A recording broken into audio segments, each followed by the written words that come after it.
isolated showers, most likely on the lighter side to get things going by about noon, 1 o'clock. And not everyone's going to see the rain today, and it's not going to be an all-day washout either, or all afternoon. So I wouldn't cancel your plans because it's going to take a bit for some of these to work their way further inland. This is going to be largely due to the fact that we have an east and west coast sea breeze factor as we head over the course of this afternoon. So by 3 and 4 o'clock, we'll really start to see things blossom, and that's going to be due to the peak heating of the day, so the hottest of the temperatures.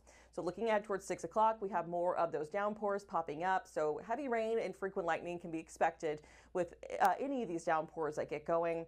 And then eventually they'll work their way further inland into the central inland areas of Florida. And we are going to be expecting these to gradually wind down, especially as we get closer towards, say, midnight and into 1 a.m. So overnight, we look to be mostly dry at this point. So as you wake up tomorrow morning, it's just going to be kind of rinse and repeat, meaning copy paste, more of the same, very hot and humid.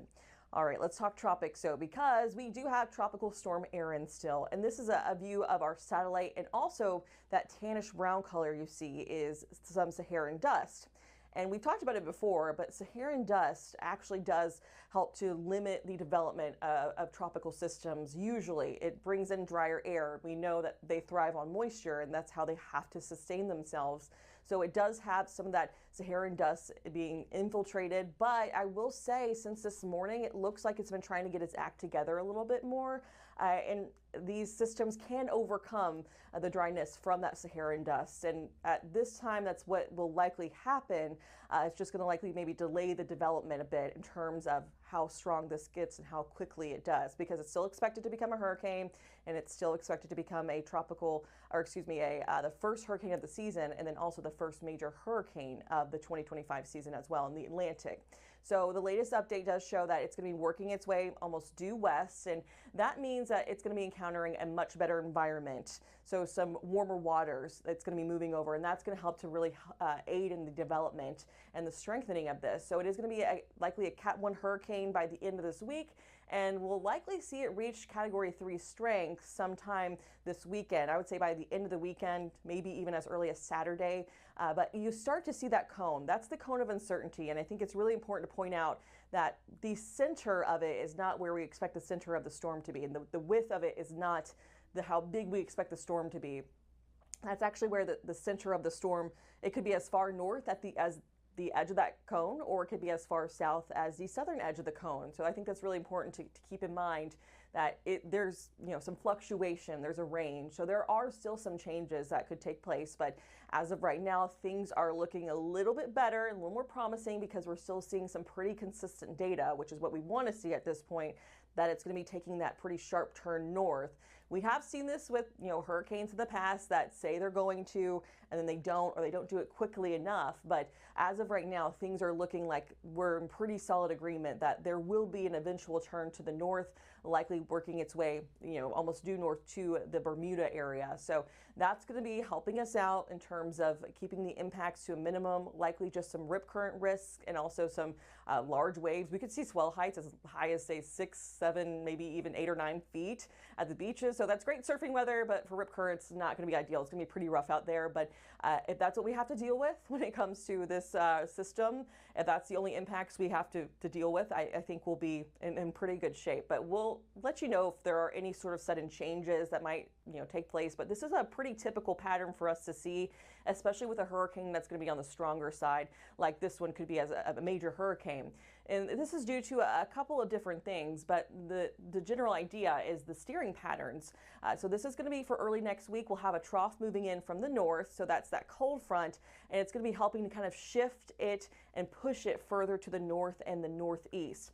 We do have an area of high pressure as well. That's going to be across the Gulf, and that's going to be helping to kind of push it outward as well and away from the U.S. And it's really largely due to the fact that we have these steering patterns, of course, and just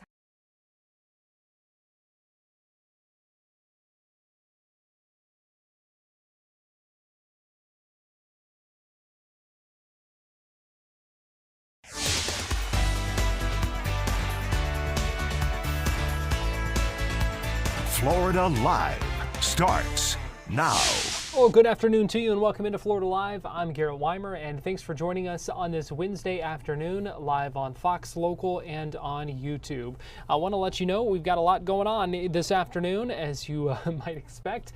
It's been a busy few weeks, I feel like, here on Florida Live and our live streaming coverage, and so we appreciate you joining us here. I want to let you know some of what we do have coming up for you in the show today. First of all, I give you a live look right there, Tampa General Hospital, where we expect to hear any minute now from the Florida Attorney General, from the Florida Surgeon General, also the FDA Commissioner, and a number of other officials are in town in Tampa there. Getting ready to hold a news conference, expecting them to talk about the kratom. So we are waiting for that news conference to begin, and we will bring that to you live as soon as it does begin here momentarily. Again, that's a live picture. You see the U.S. flags, the Florida flag, and the podium set up and ready for that news conference to begin any minute now. It is scheduled to begin at 2 o'clock, so we will see when those officials walk out, and we will bring that to you live here on Florida Live this afternoon. Not the only story we are tracking here today on Fox Local, and that is Florida Fish and Wildlife approving a proposed bear hunt. Hours of public comment, about 168 speakers signed up to speak, some in favor, some against the proposed rules for a bear hunting season in the state of Florida. And that also creates the first bear hunt in Florida since 2015. So we will talk about that coming up as well, because the FWC did take steps today and approved that. So we will see that coming up in a few months, and we'll talk all about that in just a few minutes. Also following up on a deadly dog attack in Volusia County, where the owner of a dog believed to be involved in a deadly dog mauling and attack is now charged with a misdemeanor, a second-degree misdemeanor, and the prosecutor in this case basically saying his hands were tied. This was all he could do because of the current state law in this case. We're talking about 8-year-old Michael Millette, who was killed back in January. And again, a second-degree misdemeanor. The prosecutor saying today that in his conversations with the mother of this boy, basically saying it's not enough. But that is the current law. So we'll get into that coming up in just a little bit as well. So like I said, it is a busy day. We are waiting for the start of this news conference any minute now in Tampa. But I do want to go ahead and start by letting you hear some of the speakers who spoke today in this meeting in Gadsden County, the first day of a 2-day meeting of the Florida Fish and Wildlife Conservation Commission, ahead of the vote that the FWC took to approve the black bear hunt. Again, like I said just a minute ago, a lot of speakers, some in favor, some against, and let's hear some of what these speakers had to say ahead of that approval. My name is Sandy Quinn. I'm the chairman of the Board of County Commissioners in Gulf County. In Gulf County, we take pride in our natural surroundings and our ability to live alongside wildlife. But over the past several years, we've seen a growing concern among residents among the black bear increasing population. Bears are not urban animals, yet more and more we see them in our neighborhoods, playgrounds, and right up to our front doors. We appreciate the work FWC has done. Your officers, biologists, and outreach program has been valuable in educating residents and responding when issues arise. But education and response alone are not enough. We need to address the root issue, and that means taking meaningful steps to manage the population before serious incidents occur. Our citizens are worried. Parents want their children safe walking to the bus stop or playing in the park. Families want to feel safe in their own yards. Bears belong in their natural habitat, and encounters should be the exception, not the norm. That's why Gulf County supports FWC's recommendations for a regulated bear hunt and for proposed methods of take. This is a lawful, ethical tool to reduce the population lower the chances of dangerous encounters, and reestablish a safe distance between wildlife and our communities. We respect and value Florida's black bears, but preservation also requires responsible management.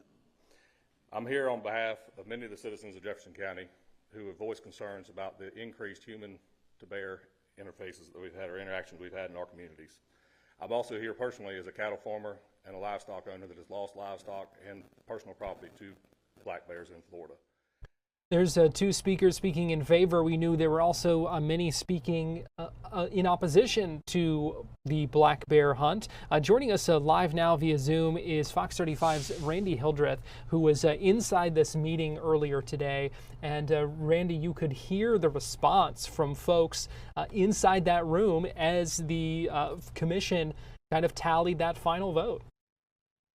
As soon as commissioners voted, I was sitting on the side of the room where the majority of the people who were against the bear hunt were sitting. And that was just based on where they asked media to sit. And you could, feel their frustration. I don't think that they were surprised, considering what happened at the meeting in May, that, at that time they voted 4-1 to continue to move forward. This was kind of that final vote and going over the parameters for what a bear hunt looked like.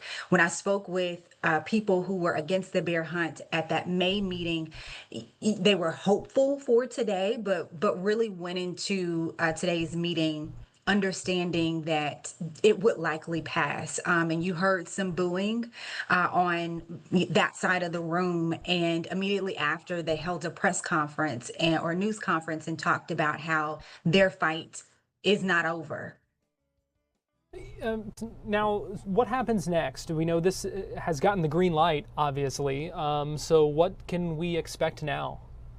Yeah, so from the actual bear hunts side of the story, it was approved today. And so the first bear hunt since, I believe, 2015 is set for this December. And so one of the things that came up, and just to tease out a little bit of the details, one of the things that was discussed as part of the bear hunts moving forward is that people will be able to use dogs to help them during that hunting process. Although the bear hunt will start in December, people will not be able to use dogs just yet. They won't be able to do that until 2027. In 2026, they'll be able to start training dogs, but it won't be until 2027 until that is able to be used as part of the hunting process. Next steps, I know that there is a lottery in place that people will have to apply for. I believe it's $5 to enter that lottery, and that lets you know if you are approved to hunt, and then you have to go through the permitting process. That was not spelled out in discussions today, so we'll have to get some more information about exactly when that lottery process will start. But we are looking at December as when the hunting season this year will start. Randy, I know when we talked to you in the 11 o'clock hour, we talked about just the crowd there. Just kind of paint a picture for those who maybe didn't hear our conversation earlier about just how many people showed up for this meeting and the passion that they brought with them. Yeah, so 168 people spoke, or 168 people signed up to speak today. You had a couple people who didn't end up going to the podium to share their thoughts and opinions.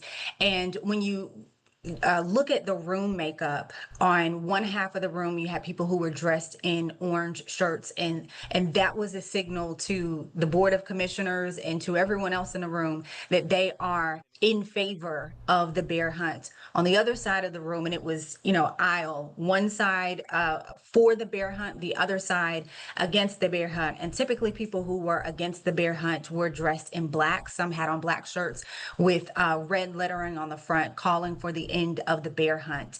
And everyone was very passionate about what they were advocating for. A lot of the people who got up to speak in favor of the bear hunt hung their argument on the need to control the bear population and express concerns about interactions between humans and bears. And it wasn't just members of the community. You did have some state leaders get up, county commissioners get up at this meeting to talk about how, and law enforcement talk about how they have received calls from their constituents and community members about the number of human to bear interactions and how that is becoming more of an issue. They're getting more calls about it. On the other hand, as I mentioned, you had people who were against this bear hunt, and many talked about the same argument that while there are a lot of human and bear interactions, that it's not the bear's fault. They bank their argument or hang their argument on the fact that humans are encroaching on bears' land, and that is why we are having more human and bear interaction. It's really on us to leave them alone. And they also express concerns about the nature of the bear hunt. As I mentioned, people are going to be allowed to hunt with dogs, and there's some parameters on that. You know, the number of people in relation to how many dogs can be used, but they talked about that just really being inhumane and cruel. They talked about concerns with baiting bears or using bait to get the bears to come closer and then using that as part of the hunting process, and they didn't think that that was fair or right. But today, if you ask the people who were in favor of it, the fight is not over. As I mentioned, they are still trying to stop this. I just got off the telephone with a woman who is planning to file a lawsuit today against the FWC, hoping to put an injunction in place to stop the bear hunt as they look into the parameters for the bear hunt, whether they are taking into account some of the impacts to the environment if they do this bear hunt, and the allocation of power with leadership with the FWC. So some questions that's supposed to be filed by 5 o'clock. We're hoping to get obviously hoping to get a copy of that to look into their argument a little bit more, but just got off the telephone with her where she was breaking everything down. All right, going to be interesting to see if that litigation is filed today. Fox 35's Randy Hildreth, breaking news here on Florida Live. We appreciate you joining us live from Gadsden County. Absolutely. We're going to take a quick break here on Florida Live, but we'll be right back.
Welcome back into Florida Live and give you a live look inside Tampa General Hospital, where we expect the U.S. FDA Commissioner to join the State Attorney General, State Surgeon General, some other officials as well for this news conference. We will bring that to you live when it begins. But we want to go ahead and bring in Fox 13 digital content producer Nancy Gay. Joins us live now for our Tampa connection. And Nancy, the Attorney General is certainly not the only state official in the Tampa Bay area today.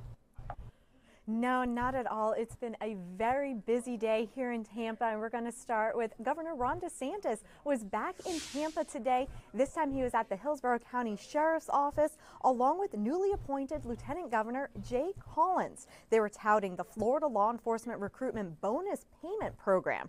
Now, this program was created in 2022 when DeSantis signed House Bill 3. It aims to aid in the recruitment of law enforcement officers within the state and attract out-of-state officers to Florida. The program gives out one-time bonuses of $5,000, that's after taxes, to each eligible newly employed officer in the state of Florida. The governor also highlighted other recent initiatives at the state level aimed at helping law enforcement, including raises of up to 15% for the state's first responders in this year's budget. Now, Hillsborough County Sheriff Chad Chronister says the state's bonus program has brought 49 out-of-state recruits to the sheriff's office, and so far 8,700 bonuses have been given out as part of this program. Garrett? Meanwhile, Nancy, the state CFO also in the Bay Area today.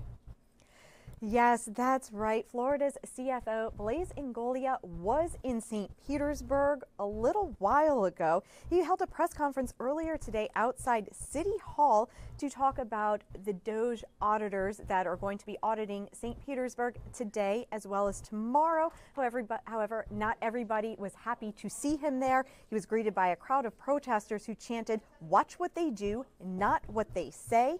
And things did get a little heated earlier today, and Ingoglia told those protesters, "You guys can talk as long and as loud as you want, but I am hell-bent on talking about property tax reform." He said that most people would agree that they want property tax relief and pointed to a poll that showed 70% did support some form of property tax reform. Ingoglia also said that DOJ isn't targeting anyone in particular. Instead, it is looking at everyone, adding that every local government is wasting money. When they start going through the data, Ingoglia said he believes that the auditors will find items that are not a good use of taxpayer money. He said during today's press conference he would not give specific examples at this point because he feared that other counties and cities that have not yet been audited were listening, and he believed that they will actually try to hide those items ahead of an audit if they know what those items are. Now, he told the auditors that they need to review the documents as if they are police reviewers, and if they see something that doesn't look right, they need to investigate, just as the police would. They need to investigate to find waste, fraud, and abuse. Now, he did say that the people doing the audits are already on the state budget, and his goal is to get a report out to taxpayers in the next 60 days. He was asked by several people during today's press conference how much Florida DOJ is costing, and he would not give a specific answer. But again, he did mention that those auditors were already being paid by the state of Florida. Now, in a letter sent out earlier this month, DOJ told St. Pete leaders that it wants documentation and explanations in several areas. The records under scrutiny range from contracts, employee compensation, and grant management to utilities, transportation, and homeless services. The request also includes more in-depth questions on the Green New Deal and sustainability projects, as well as DEI initiatives.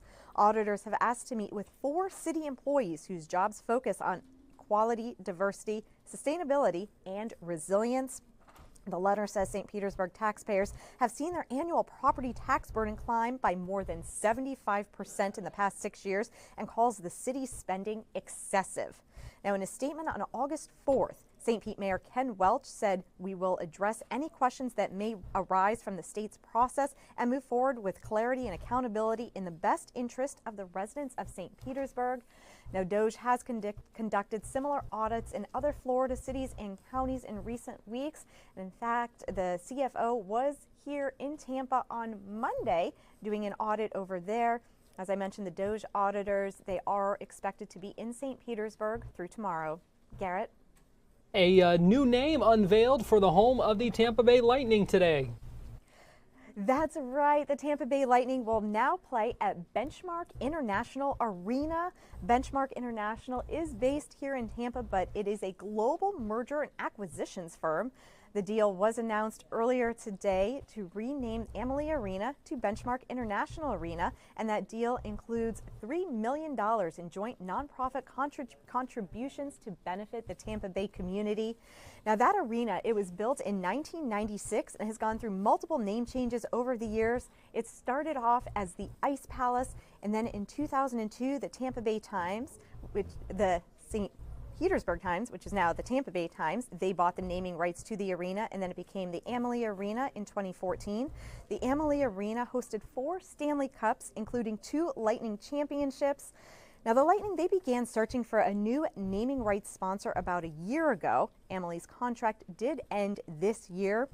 They were told that the arena will undergo a complete rebranding with new signage inside and outside, digital integrations, and official renaming of its premium club level at the Benchmark International Club level, featuring the Mark as its signature all-inclusive experience. Now, while some digital rebranding can be done right away, the goal is to have the majority of the new signage up by the Lightning's regular season opener on October 9th. Now, this morning, the terms of the deal were not disclosed, but Lightning CEO Steve Griggs says it is a standard length. Garrett? And finally, Nancy, a special holiday in Tampa.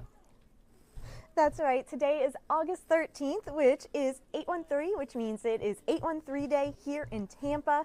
Now, as we know, 813 is the area code here in Tampa, and there are several deals and celebrations taking place today. Sparkman Wharf and Hyde Park Village are hosting major celebrations that have $8.13 specials as well as live entertainment.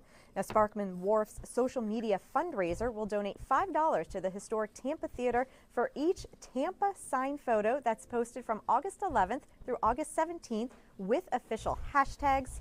Now, tonight's event runs from 5 until 8 p.m. Tampa Mayor Jane Castor will be there to kick off the festivities that feature live DJs, local vendors, and $8.13 deals from Hampton Chocolate Factory, Joe Toro, Lighthouse Beer Garden, and more businesses all the way down to Water Street. Now, 813 deals and specials, they are taking place all across the city today, from discounted admission to the Tampa Museum of Art to lagoon entry deals at Epperson, Murata, as well as South Shore Bay. Now, 813 didn't come around until 1950 when the area code for the entire state was 305.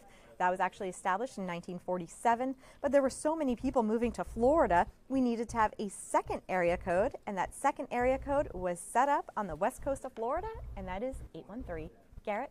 Well, interesting stuff there, and a happy 813 Day to everyone who celebrates. Fox 13 digital content producer Nancy Gay, we appreciate you joining us for our Tampa Connection. Thank you. Meanwhile, we are still standing by for the start of this news conference any minute now at the Tampa General Hospital. We're going to take a quick break, and we'll be right back.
Welcome back into Florida Live. Attorney General James Uthmeier, joined by some other state officials, and they are speaking now.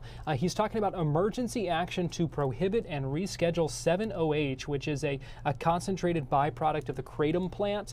Let's go ahead and listen in as he discusses these new steps. Are taking emergency action now because we see immediate danger. Last week, the FDA commissioner issued a warning about 7-OH, putting people on notice to the dangers, calling on states to observe and take action where necessary.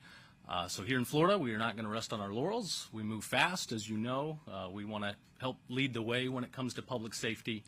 So we have promulgated this emergency rule today that will go into effect immediately. Commissioner Simpson actually, as a state senator, I think about 10 years ago or so, sponsored the bill that gave the Attorney General's office the ability to engage in this emergency rulemaking. It's not something that happens often. It really does need to be a true public health emergency, and 7-OH presents that threat that we want to address immediately. The legislature, I hope, will take the time to do a deep dive. There's certainly a lot we do not know about kratom and this specific extract that is highly potent. I hope they will take a hard dive, and they obviously are the final legislative body when it comes to finalizing restrictions, regulations, and so forth. So I'm very honored to be joined by our FDA commissioner today. President Trump has built a great team and put solid people in the right positions. It's refreshing that when we're talking about scientific areas, we now have people that actually rely on science and are not just projecting unscientific mandates and philosophies, but are looking at evidence and science and common sense. And I appreciate the commissioner's leadership here, recognizing the threat to public safety and our kids. So I will turn it over to him. Great. Thank you, Attorney General Uthmeier. It's great to be here in Florida, and it's great to see so many people doing good work here at Tampa General Hospital. Thank you, John Corris, for hosting us here. And it's interesting, Mr. Simpson, you've been working on this for a long time, and this has really been the work of many people over several years to say, hey, there's something going on. It's off the radar of the medical establishment, and we need to figure out what it is. And we're talking about 7-OH. Sometimes we need to challenge deeply held assumptions in the field, such as the self-claim made by the synthetic concentrated manufacturers of 7-OH that it's good for you. It's got all sorts of benefits. Well, we've got to challenge deeply held assumptions, and you're lucky to have a Surgeon General who is not afraid to challenge deeply held assumptions. We've been burned by medical groupthink in the past, be it groupthink on how to prevent peanut allergies in kids by telling them to avoid peanut butter in the first couple years of life, which actually increased the risk of peanut allergies, or medical groupthink when it came to prescription opioids are fine, they're safe, they're not addictive. I grew up with that dogma. Turns out there was someone like Mr. Simpson who challenged that. His name is Dr. Art Van Lee, an internist, who in the 1990s said, no, wait a minute, my patients are getting addicted to oxycodone. And this dogma needs to be challenged. He petitioned the FDA to stop. He thinks we at the FDA contributed to the problem. I agree with him. And he wrote letters to Purdue Pharma saying, wait a minute, these claims are not true. They're not supported with what he's seeing on the ground. Well, we have to be proximate to what's happening on the ground. We cannot live in the ivory tower of the ruling class of the United States. I've come from academia. We've got to be in the vape stores. We've got to understand what kids are taking, what they experience, and what the medical effects are. Let me read for you something that's hard to read, but I'm going to read it for you because I think it's important. As the Attorney General just said, 2 weeks ago, the FDA announced in a giant project in the Trump administration led by Secretary Kennedy that we are going to go hard at the opioid epidemic in all of its forms, in all of its disguises. It was disguised as prescription drugs that could help you with chronic, mild lower back pain. And now it's disguised as synthetic concentrated 7-OH. It was disguised as fentanyl, as an additive agent. Well, we can't get caught flat-footed again after hundreds of thousands of children have died. Immediately after we did the event 2 weeks ago, taking action to initiate the process to schedule synthetic concentrated 7-OH as a controlled substance in the United States, I got this communication from a very prominent person in the United States. Please tell the FDA Commissioner and RFK and others who participated in the press conference yesterday how personally, deeply grateful we are for their works on 7-OH. We tragically lost my stepson to 7-OH last Sunday. Although he had struggled with addiction for many years, he was completely clean for 5 months. He had a job that he loved, and they loved him. He attended church every week, and he was being taught by missionaries. In fact, in his last conversation, it was with missionaries, before taking 2 7-OH pills before going to sleep, never to wake up. As I said, he was clean and free of addictions other than his vape pen. He called me on May 31st to tell me he had stopped at the vape shop to buy a vape and was offered a fruity pill and was told that it was kratom. He said that he took the pill and became addicted and that he should have done his research. He died the night he took 2 20-milligram 7-OH pills. The wrapper was at his bedside. There were no other drugs or alcohol in the house. We are very focused on eliminating 7-OH so no mother has to go through the pain and agony she is feeling. Please let the team know that they can count on us to fight this monster in any way, including attending press events or testifying. It must be taken from the retail shelves as soon as possible. This is not just like an opioid. It does not just have opioid binding properties. It is not just a agonist on the mu receptor. It is an opioid. It is scientifically meeting the criteria of an opioid, and yet you can go in a vape shop in America almost on any corner and buy it like a cup of coffee. We have to be proximate to what is happening right in front of us. We got burned with fentanyl. We got burned with prescription drugs. We cannot get behind the 8 ball again. This may be the fourth wave of the opioid epidemic. Concentrated synthetic 7-OH may be the fourth wave of the opioid epidemic. I hope it's not. I hope we're wrong. But why not be proactive instead of reactive? So for that reason, I applaud Florida and this administration, Attorney General Uthmeier, and all the folks standing here with me for taking strong action to not only legally address concentrated synthetic 7-OH as an opioid, but also to educate churches and synagogues and other houses of worship and school boards and parents and doctors. Very few doctors that I talked to, including my own doctor friends, even have ever heard of 7-OH or its many nicknames like 7-omega or 7-hydroxymetragenine or MIT or an enhanced kratom.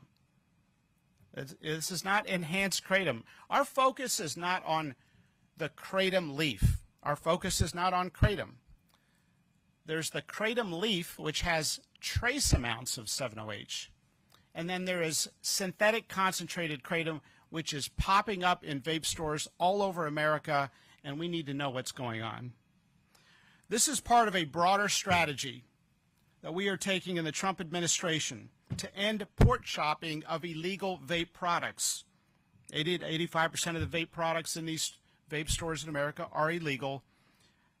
They've been doing port shopping. Most of these products come from China, where they're banned for Chinese kids, but they're on almost every corner in the United States. We're going to end port shopping. They're laughing at us. We turn them away at the port, goes back on the ship, they go to the next port. The companies who make these products are laughing at the United States. Well, no more. We're going to stop port shopping. We've sent letters to the distributors that they are distributing an opioid dangerous substance. We've got to get to the distribution networks. We are addressing the retail fronts, and we took action to initiate scheduling. The opioid crisis is not over just because there's other news. We have to remember that perhaps 1 million Americans have died because we were doing too little, too late. So with that, thank you again for having me here, and you have the full support of the FDA, and appreciate all the actions and the work here at Tampa General Hospital. Thank you.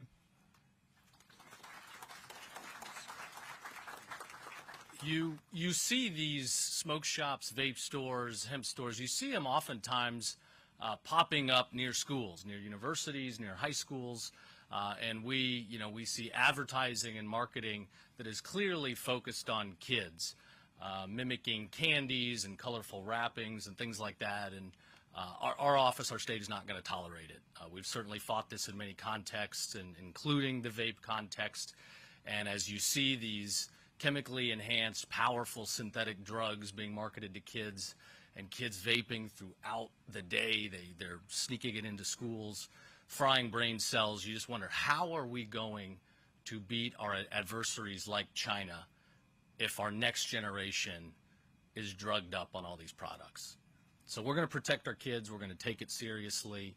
We're going to continue to crack down, and Commissioner Simpson has been spearheading a lot of the takedowns of these illicit, harmful products that are hurting our kids, and I know we'll continue to do so. So I'll turn it over to him.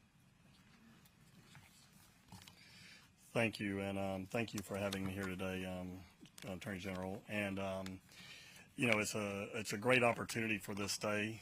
This day is a long day coming. General Ethmeyer, I commend you for this first bold step on an important issue impacting thousands of lives. A few years ago, FDACS raised the alarm on kratom.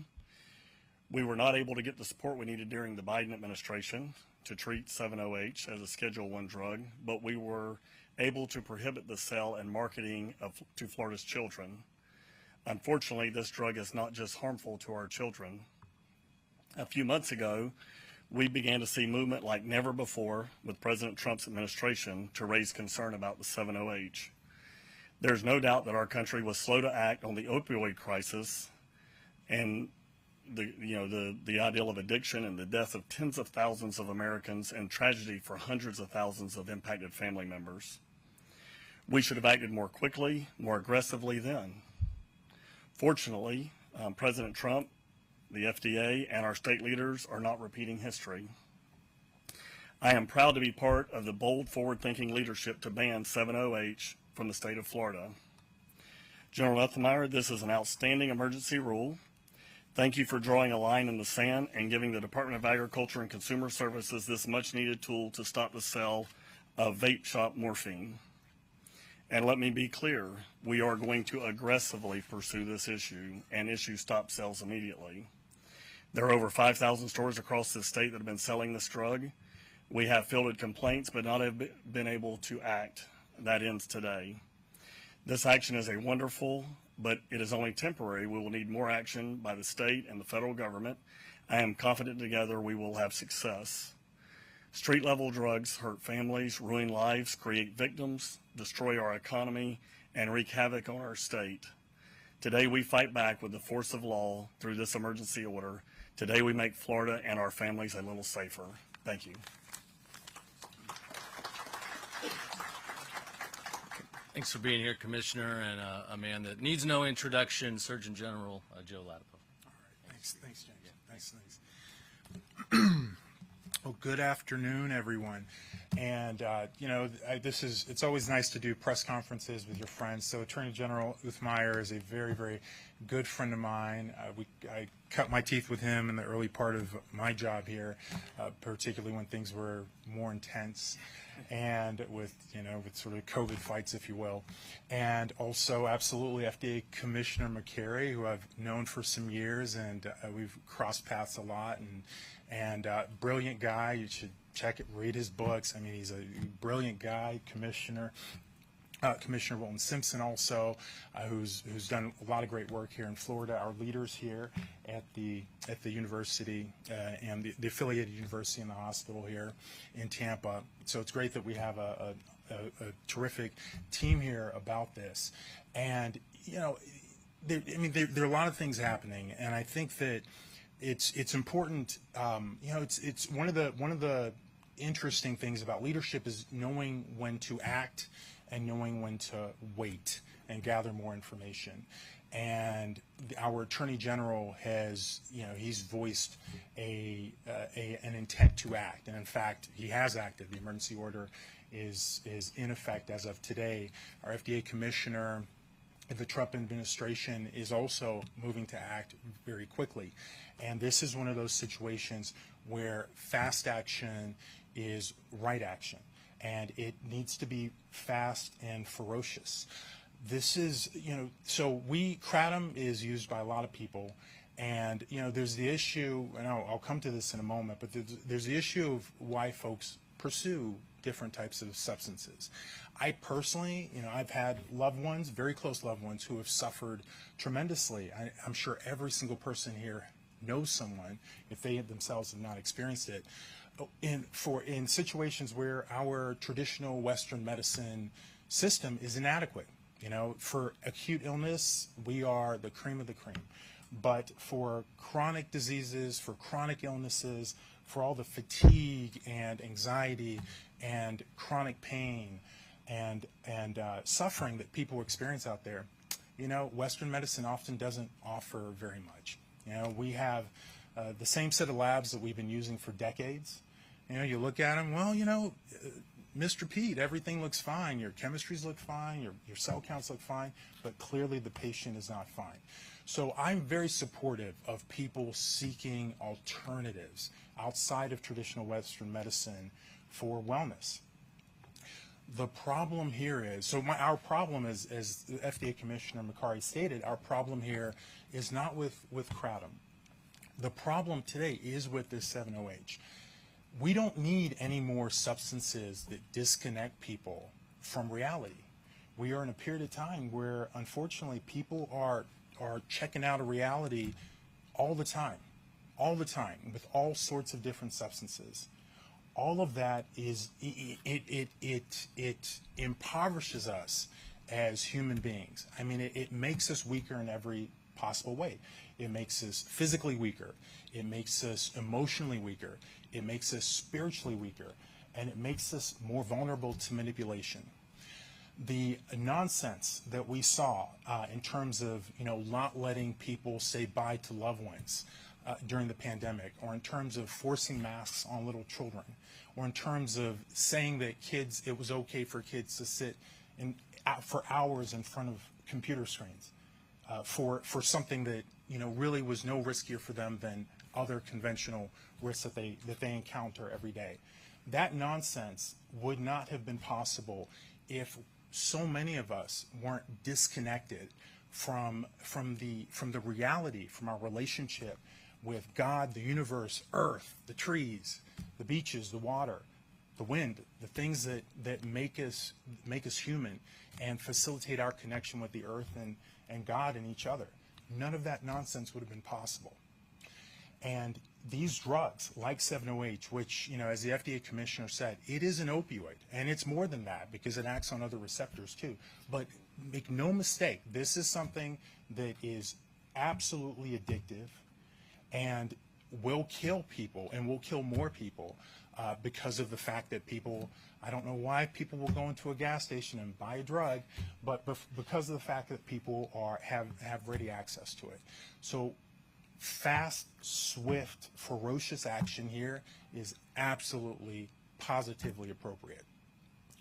The other part of this is why people are even seeking this out. And, you know, that's one of the things I think about as Surgeon General. What are these, you know, what are the forces that are leading so many people to, you know, want to check out, to want to be disconnected?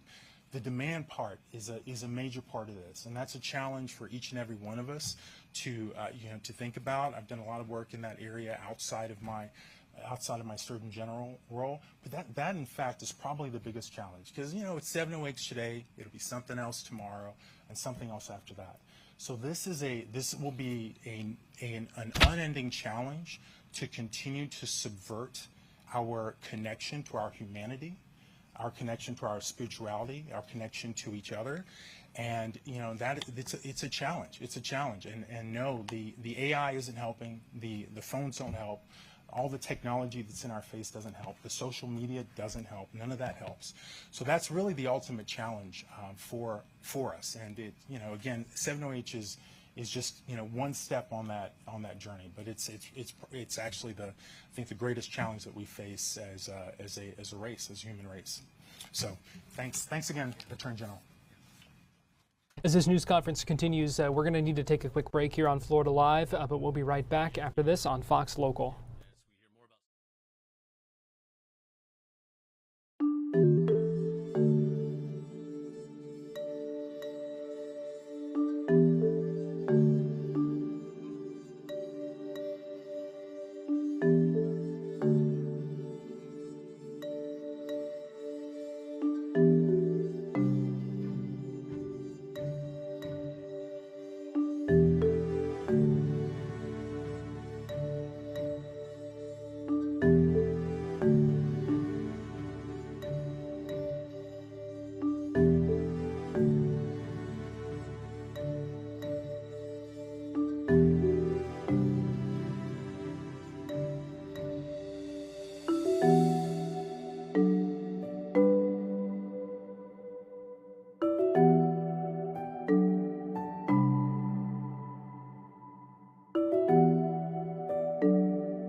Welcome back into Florida Live. Want to get you back inside this news conference going on live now at Tampa General Hospital.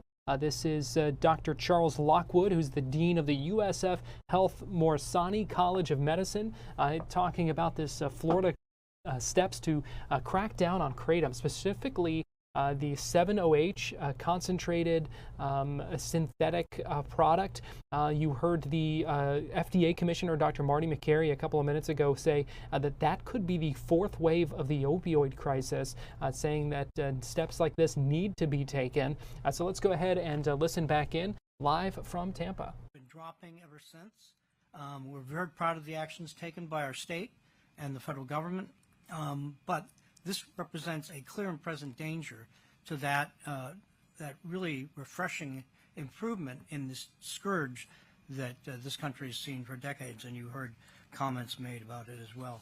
You're going to hear from our poison information expert about how this presents to him, but clearly there is no business having this drug on the shelves of convenience stores and gas stations. And so again, I'm so proud of the state, once again, as we were in the pandemic, being proactive and taking practical useful steps to protect our citizens.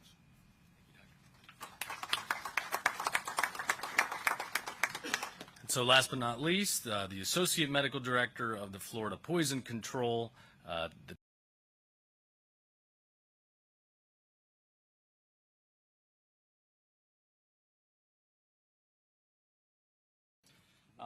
So I'm Corey Howard. I'm one of the medical directors of Poison Control. I'm also an emergency medicine physician.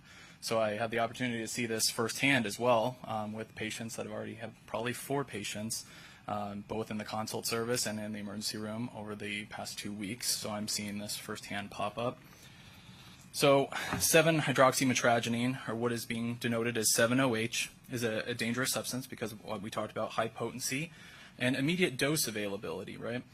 Previous precursors to this have been dose related to where metabolism would take hours to reach this high concentration of 7-OH, right? This is a highly active alkaloid, high risk of addiction, high risk of respiratory suppression, compromise, failure, and overdose death. I'm really sorry to hear about your loved one. So most consumers don't even realize the danger of the product, right? They can easily access it on stores, shelves, gas stations, right? I've seen this pop up in tablets, gummies, candy lookalikes, drink mixes, teas, shots, wellness supplements, right? I personally have seen this show up at the gym, at my local gym, being passed around as a wellness supplement or to kind of get over arthritis or, kind of help that fatigue after a strong workout, and trying to educate people that that's very dangerous, right? So, all right. This is a grave misconception, right? So we're seeing this a lot. Florida Poison Control received 191 calls during the last year, exposures to the parent molecule of metragenine. This is up 14% increase over the last 3 months, directly attributable to 7-OH. So we're going to beat that this year on this trend.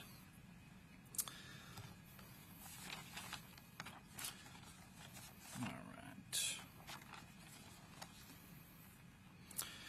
I think the biggest thing to take from this is the confusion of the substance is that it is in fact an unregulated dangerous drug, can be purchased even from a gas station. And we are seeing a bimodal age distribution from very young exposures with respiratory compromise to even our geriatric population. Not knowing what it is. I'm seeing this even show up in truck drivers, trying to use it as a wellness supplement, trying to stay awake, not realizing that they're going to come into the ER a couple days later, weeks later, with dealing with opioid addiction, and that are even warranting buprenorphine and other adjuncts for opioid withdrawal treatment. So it is severe. So again, just wanted to say, very grateful to be welcomed up here. I really appreciate everything that you guys are doing. I think we're going to make a difference. Thank you.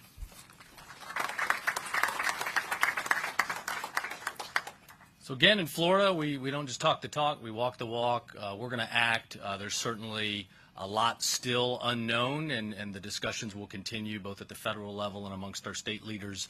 But seeing the dangers facing our populations, especially our kids, we're going to act today with the emergency rule and make sure we're getting these harmful products off the shelves. I want to thank President Trump and the Trump administration for their commitment to public safety, FDA Commissioner for coming in person and being here, for the leadership they're taking, again, in protecting our families from dangerous products, especially when many of these products are coming from our enemy, China. So with that said, I know we got a couple flights our guests have to take, but I think we got time for a few questions if people have them. Yeah. With that emergency action, is it just illegal to sell or is it illegal to possess as well? We will publish the emergency rule. I don't want to state wrong. There is a specific process, where people can dispose of product, but we certainly are prohibiting it from the shelves effective immediately. The commissioner said hundreds of thousands of kids have died because of this opioid. Can you talk about the data specifically to the state of Florida? I'm probably not the best expert. I'll let you talk a little more broadly on it. Yeah, so I was referring to hundreds of thousands of kids have died from opioids. And we don't have good statistics on how many people have died from concentrated 7-OH, which is part of the problem. And so we sometimes tend to think of only, what we have statistics on, what an NIH grant has funded, what a survey has collected, and we just haven't had research in this. So We don't know how many young people have died from 7-OH, but the time to do an emergency action, as Florida is doing, is not after hundreds of thousands of kids have died. It's before. So I'm hoping that that will help prevent some of the deaths. Thank you. Yeah, and again, this is a new product. I believe the record keeping on this began just this past February. So we're certainly seeing increases in hospitalizations and adverse health effects. We will continue to study the data, but as the commissioner said, we're not going to wait. We're going to try to save lives on the front end. As you're doing this right now, do you think that it'll be expanded in the future to include kratom? Right now, this is focused on the highly concentrated extracted version. I know the legislature has had lots of discussions over the last couple of years on hemp and kratom. I would expect that to continue, but as far as this emergency action, this is focused on 7-OH particularly. Anybody else? Do reversal agents work like they do for overdoses of other narcotics? They do, and based on the data we know of the binding affinity of this. Repeat the question. Just so Oh, sorry. So he was asking, do reversal agents like naloxone work the same as other opioids? The good thing is, theoretically they will be based on binding affinities. That things like naloxone actually binds tighter, probably, or competitively than things like 7-OH. So I would still recommend that. I know different states have taken different measures against kratom, but is Florida the first to take measures against 7-OH? And I also got a few emails this morning about people that oppose this. They say that 7-OH has been shown to wean people off of opioid addiction. Is there anything behind that? I'll start with the first part. Other states have done various things to regulate hemp and kratom. Different states have different authorities. Not all states have the emergency rulemaking authority that our state has to put things on a Schedule I controlled substance list. So I know we are the first state to act, certainly since the FDA issued the warning back a couple weeks ago. As far as, weighing people off, potentially there are health uses. Attorney General James Othmeyer continuing to speak in Tampa as this news conference winds down as they talk about emergency action to prohibit and reschedule 7-OH in Florida, a step that the federal government is also looking at taking. This news conference continuing right now. If you're watching on Fox Local Orlando, we are going to continue with this. Also want to let you know we are monitoring a situation and expect an aerial shot from Sky Fox any minute now of following reports of a crane that has fallen on a home in Merritt Island. We have crews on the way. We also have Sky Fox en route, so we will have updates on that in just a minute here on Fox Local, so keep it right here.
This goes into effect immediately, so enforcement could begin as early as tomorrow morning. Welcome back into Fox 35 News Plus here this afternoon. We've got Attorney General James Othmeyer continuing to speak here about kratom at Tampa General Hospital. Let's keep listening in. The question is, what is the repercussions if stores still have this product on their shelves? And what I would tell everyone listening here today is to get it off your shelves. You will be seeing our folks in the coming days, and we will seize these products. We've already seized over 1 million products. That was hemp products that were targeting our children illegally. We were going to be very aggressive after not only protecting our children in this case, but following the emergency order of the Attorney General. So if you have these products, I would go ahead and remove them. I would get them out of the state of Florida, because when we come visit you, that you will get a stop sale, and then that process will happen. If we catch you again, clearly there will be other actions taken to enforce this law against those owners. Okay, thanks everybody. Appreciate you being here. At a news conference wrapping up at Tampa General Hospital, where we heard from the Attorney General, James Othmeyer. We heard from Florida Agriculture and Consumer Services Commissioner Wilton Simpson, FDA Commissioner Dr. Marty McCary, Florida Surgeon General Dr. Joseph Ladapo. Also heard from the Dean of the USF College of Medicine and the Associate Medical Director of Florida Poison Control in Tampa. They were talking about kratom and emergency action the state is now taking to prohibit and reschedule 7-OH, which is a step that the FDA has also talked about wanting to do in recent days, to reschedule that, make it harder to get, make there more penalties as well for selling it. We heard the FDA commissioner say that the concentrated synthetic 7-OH could be the fourth wave of the opioid crisis. So important that steps like this are being taken. I think it was just last week that the FDA announced it wants to schedule that under the Controlled Substances Act. This step today basically does that at the state level here in Florida, and the Attorney General talking about the importance of leading on that. So it is after 3 o'clock here, and I'm Garrett Weimer, by the way. Thanks for joining us here on Fox 35 News Plus, as we are tracking a couple of things this afternoon. We do expect to hear from Senator Ashley Moody here shortly, speaking in Orlando, where she's going to talk about legislation to protect law enforcement and first responders. This is the Hoffman Act that allows the U.S. To use the full force of state and federal law to prosecute people who assault first responders. But we are also tracking some breaking news this afternoon, and I'm awaiting a shot any minute now from Sky Fox, which should be getting to the scene. But first, I want to let you know and pull this up on a map for you so you can see where this is. Mackerel Avenue. You see the pin that we have there on this map, Google Maps. We got reports of a crane that has fallen on a home in Brevard County. This is Merritt Island, Mackerel Avenue. The county officials now confirming that they have responded to this scene, crane on a home. Thankfully, no reported injuries. Really not a whole lot of other details other than that right now. But we do have confirmation that the crane has fallen on a home and no reported injuries.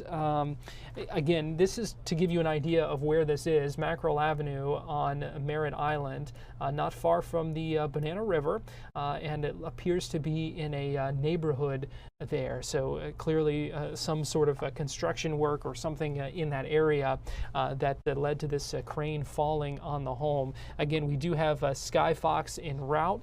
We have a photographer and a reporter on their way to that scene as well, and we will bring you more details as we get them here on Fox Local. In fact, in just minutes, we hope to have an update for you. So keep it here on Fox Local. We're going to go ahead and take a quick break, but we will be right back with more coverage of this breaking news in just a couple of minutes.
Welcome back into Fox 35 News Plus. I'm Garrett Weimer, and thanks for joining us. We are tracking breaking news out of Brevard County. These are live images from Skyfox coming into our newsroom right now, and you can see that this crane that has collapsed on top of a home.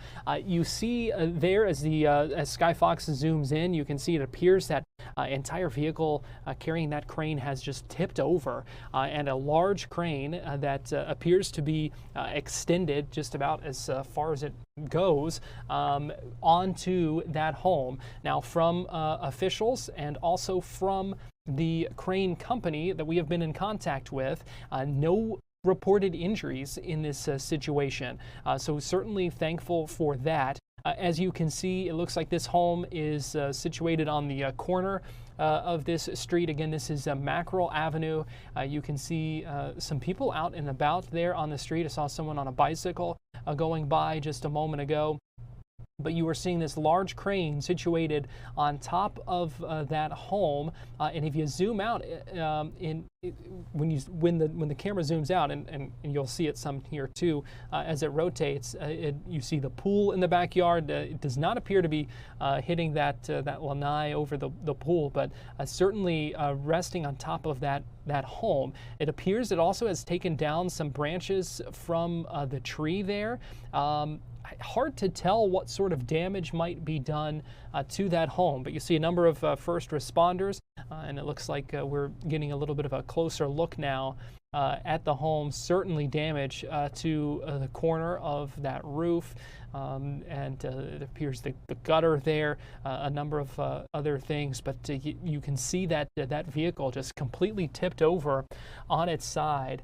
And again, this is on Mackerel Avenue. Let me see if I can give you a split screen here so you can also see this on a map as we continue to track this breaking news here this afternoon. Mackerel Avenue in this neighborhood, not far from the Banana River on Merritt Island. A number of homes there, a lot of homes on all sides of this. Again, this one home is on the corner. It looks like this crane may have been kind of parked there in front of a second home and then collapsed onto one right next door. We do know officials are on scene. Brevard County officials confirming for us that they have responded there and no one injured. We do have a photographer heading to the scene to get us some more information, and we will check in with her once she arrives. Fox 35's Matt Trezza also on his way to this scene. So these are live images from Skyfox right now, flying over this neighborhood in Brevard County on Merritt Island, where a crane has collapsed on this home. Again, we are still trying to work out some more details. It's unclear at this point what the crane may have been doing there at the time, or what kind of caused this crane to collapse. But there you can see it. This is maybe the best kind of full perspective of what has happened that we've gotten. As you can see, that it is just completely on top of that home and some other building there. I don't know if that's another home or some other sort of building on that same property, but it also appears to maybe have caused some damage at the very end there. You see, it looks like the road is blocked off. A number of officials there on the scene as well. And if you look at the other street there, it appeared there may be another crane vehicle that is on the scene there. I can't tell right now from this vantage point, but we will certainly see when we get there. So we are trying to learn some more details about this right now. But again, the big news and the very promising thing here is that no one was hurt. There have been no injuries reported from this.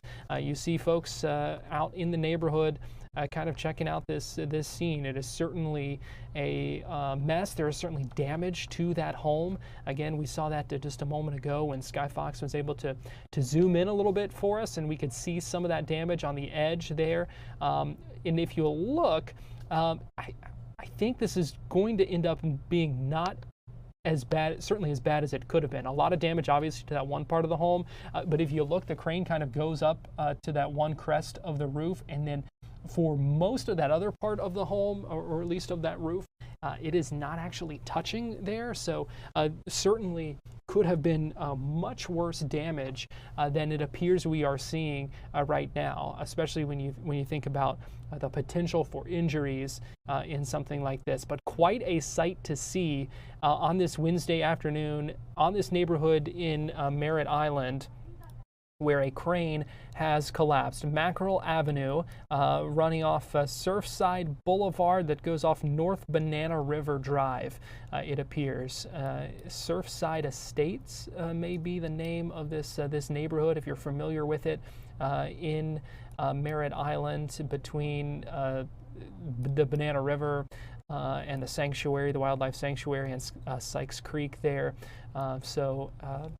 Here's a kind of wider vantage point. You can definitely see now on this backside here the damage to that second building, some sort of outbuilding there in this neighborhood.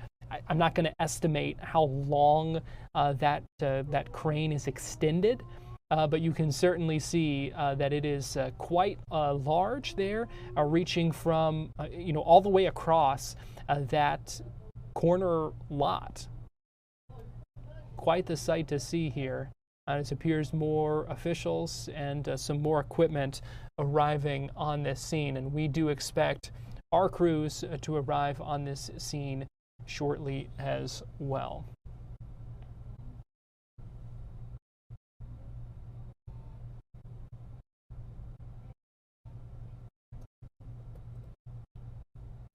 As Skyfox moves around here, I do know that there are cones blocking off the street as well, trying to keep some people out of that area, as you might imagine.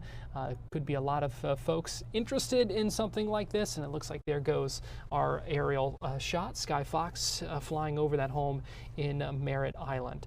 We are still hoping to check in with our crew on the ground as soon as they arrive to give us some more details about what we know. So keep it here on Fox Local.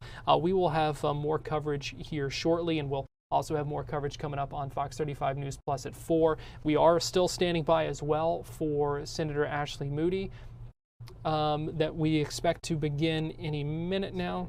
In fact, it has begun, so let me go ahead and take us there.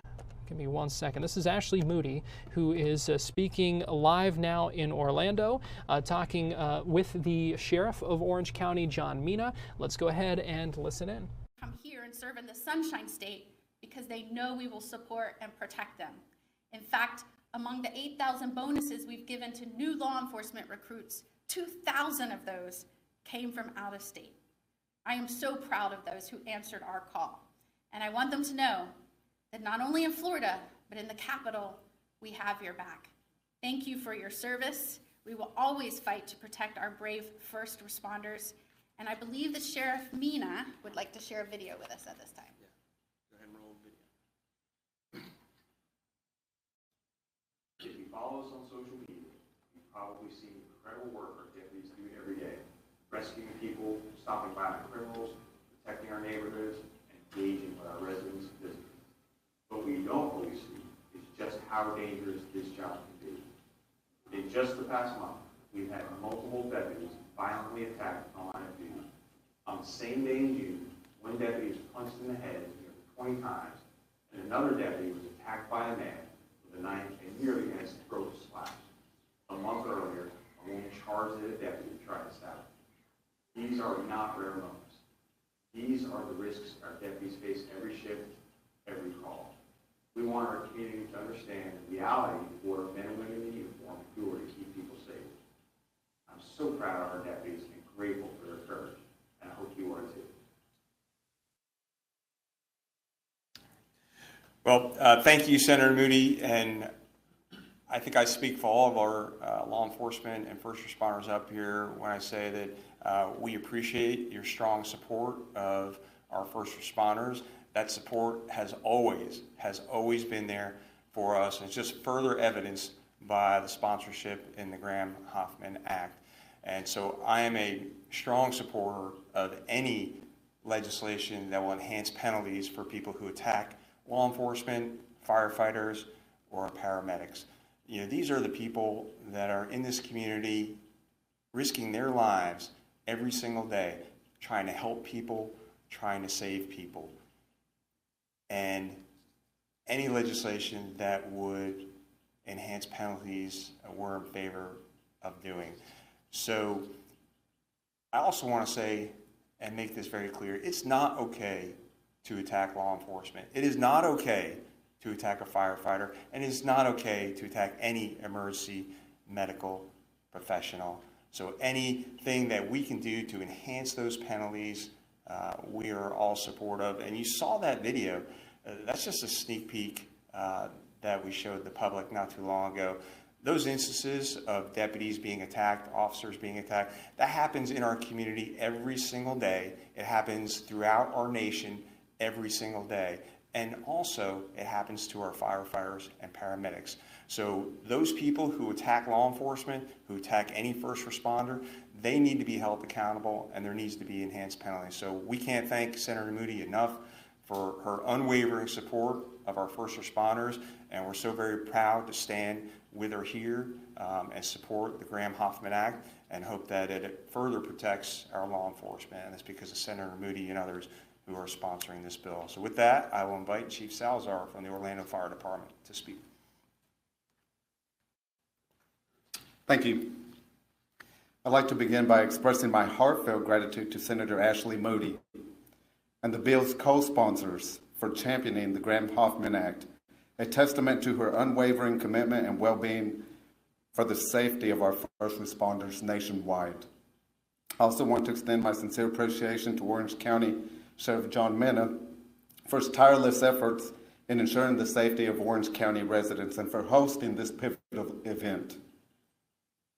So every day, our first responders selflessly respond to emergencies, navigating unpredictable situations that can rapidly escalate into chaos, as tragically witnessed in Kansas City, where firefighter paramedic Hoffman was attacked, in Idaho, where wildland firefighters doing their job were ambushed, in New York City, where paramedic Allison Rousseau was attacked and killed. In today's complex environment, it is crucial that we remain vigilant, acknowledging the risks that firefighters, EMS personnel, law enforcement officers face, not only during emergency response, but also as potential targets of violence in our daily normal routines. Despite these challenges, we remain steadfast in our duty to serve, driven by the knowledge that our presence can be the lifeline for those in need. This is precisely why first responders across the nation are united in their support for legislation that safeguards the heroes who protect our communities every day. The bipartisan Hoffman Act represents a beacon of hope, aiming to bring predators to justice and deter senseless acts for those who dedicate their lives to serving others each and every day. Thank you, Ashley Moody, for supporting this bill. Thank you. Anybody else want to come up here and support the act? Oh, I put them on the spot. Well, thank you for being here today. So often I am reminded that there are ways that we can improve the lives of those that are serving us in these important roles by focusing on gaps where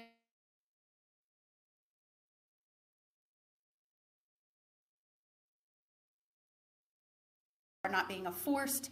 And too often these days, there are places in the United States that you may not see perpetrators against law enforcement being held accountable. All the more reason to have federal laws fill those gaps in certain circumstances. And I am proud, as I will always be proud, to overlay resources and efforts to fill in where other jurisdictions may not think it's a priority to enforce the law or protect those that serves. I will always look for ways that we can complement and reinforce those efforts. So I'd be happy to take any questions.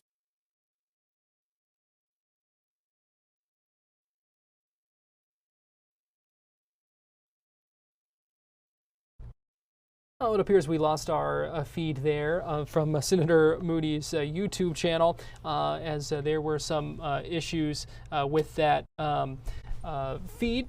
Started to buffer and then we lost it. So we appreciate you joining us. We're going to go ahead and take a quick break. We are still hoping to check in with our crew on the ground in Merritt Island as soon as they arrive there to that scene of that crane collapse. We showed you some of those images from Skyfox, and I'll have more of that video for you in just a minute. But we are going to go ahead and take a quick break here on Fox Local. So keep it here and we will be right back after this.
You're watching Fox 35 News Plus, streaming on Fox Local. Welcome back into Fox 35 News Plus. I'm Garrett Weimer, and thanks for joining us on this Wednesday afternoon, live on Fox Local and on YouTube. And we are continuing to track breaking news this afternoon out of Merritt Island, where... Let me grab my microphone here so I can give you a little bit clearer audio. Tracking breaking news out of Merritt Island. This is video from Skyfox from just moments ago as a crane has fallen on a home there. We know that officials are on the scene. You can see them in this video. According to officials, no one was hurt. Very thankful for that. You see some of the damage to that home. There's also damage to another building that appears to be on that same property on the other side of that home. But again, we are hoping for some new details coming up in just a few minutes once our crew arrives on the scene. So we're going to keep these aerials up for you, and we will jump in here in just a few minutes as once our crew gets on scene. So keep it here on Fox Local, and we'll be right back.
think that was all for you guys, as it should be. Anybody wearing a badge?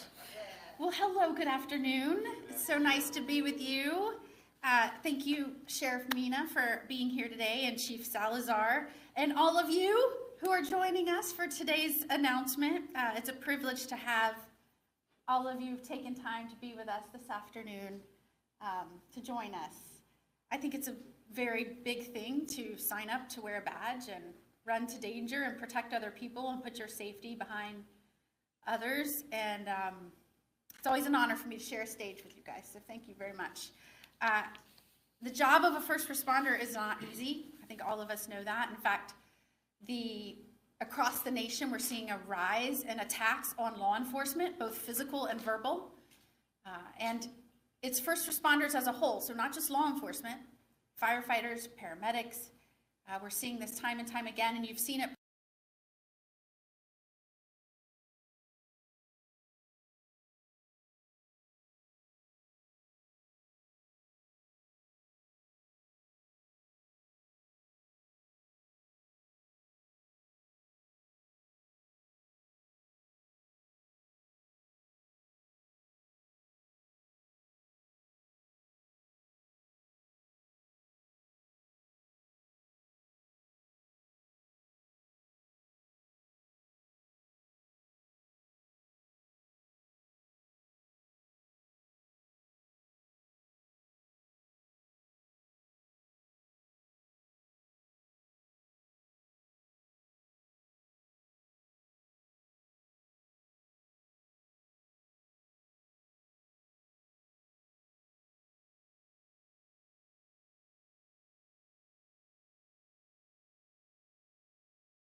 watching Fox 35 News Plus, streaming on Fox Local. Well, good afternoon to you and welcome into Fox 35 News Plus. I'm Garrett Weimer and thanks for joining us on this Wednesday afternoon live on Fox Local and on YouTube. It is time now for our Top 4 at 4, where we break down 4 of the big stories that we're tracking in the Fox 35 newsroom this afternoon. And joining me for today's Top 4 at 4 is Fox 35 news anchor Luann Sorrell. And Luann, thanks for being here. Yeah, happy hump day, Garrett.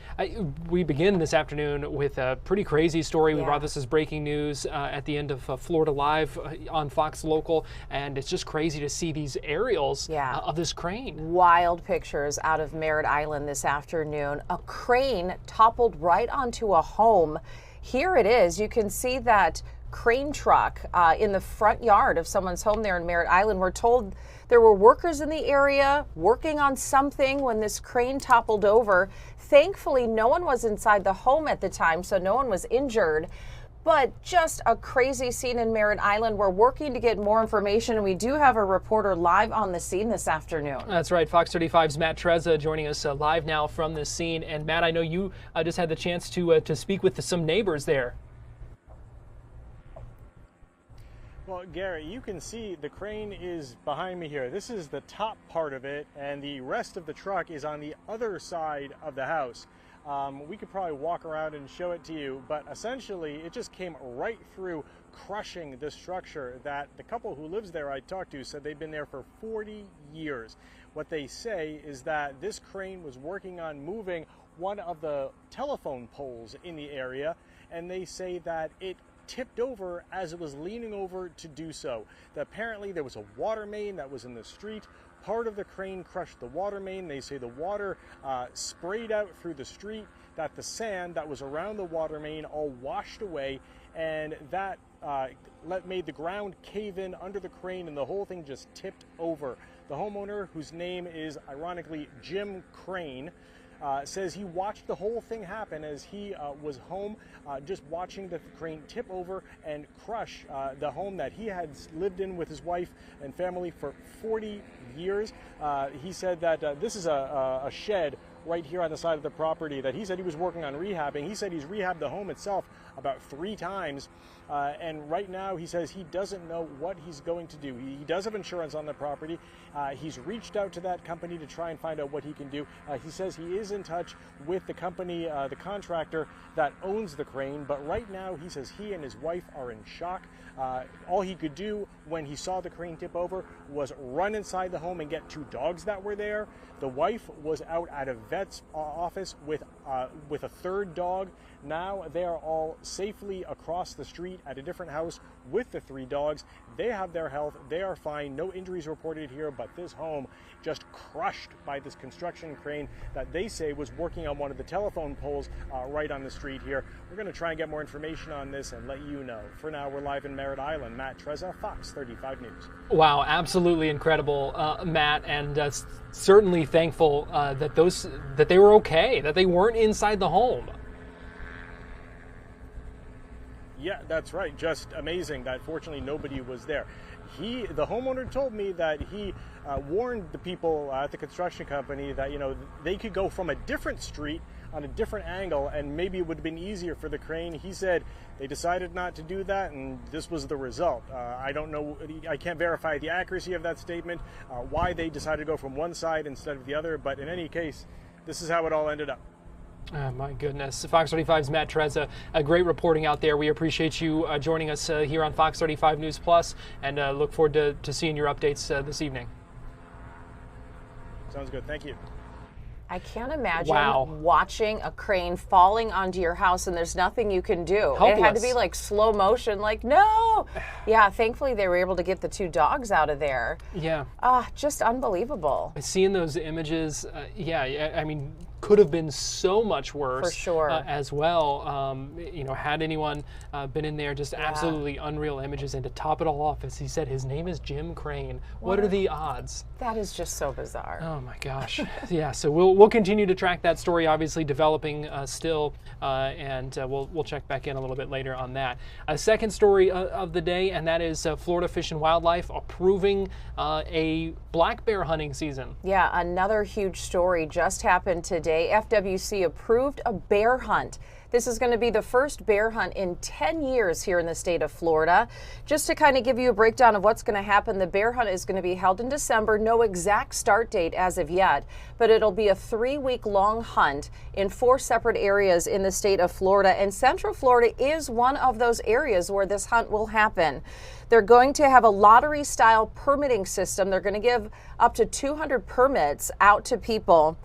And then they're going to allow 187 bears to be killed, 18 bears here in Central Florida. So you have to file for a permit. That's a $5 application fee. And then people who live in Florida will have to pay a $100 fee for the permit. If you're outside of Florida, it's going to be $300.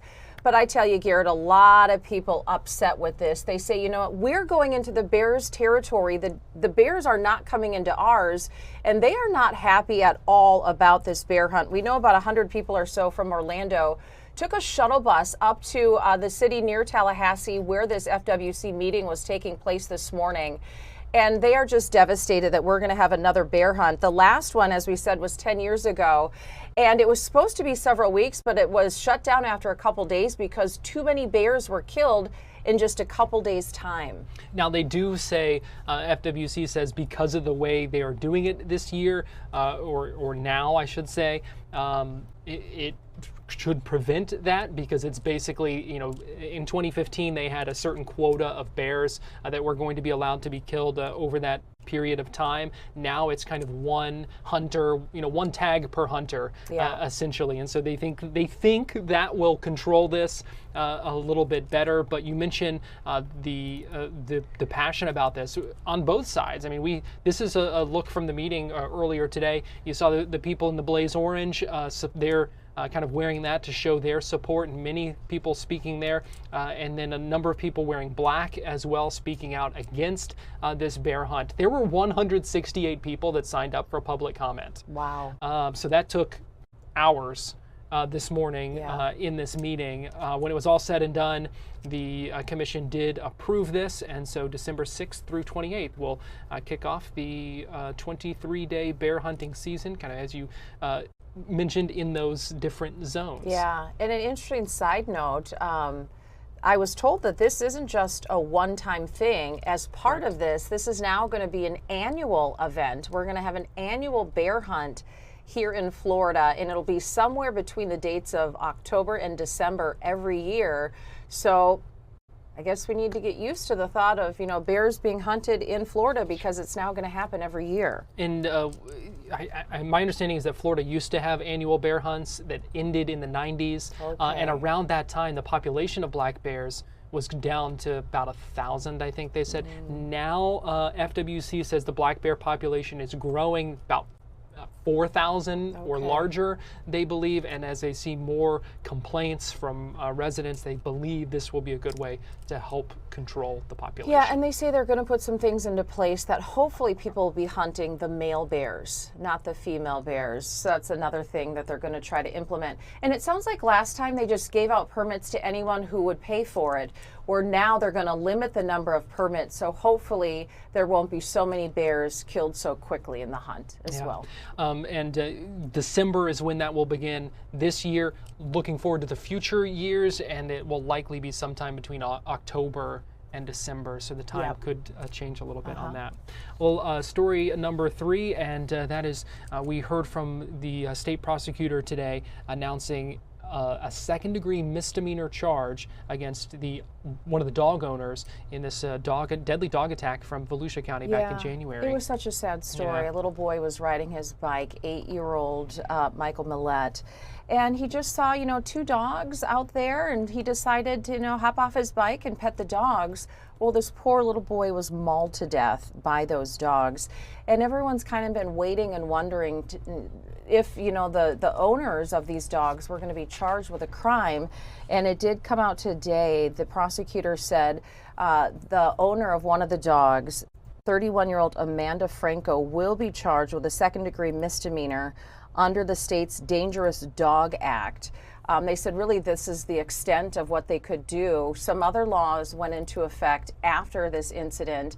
that owners of dangerous dogs could be prosecuted with a more strict penalty, I guess you could say.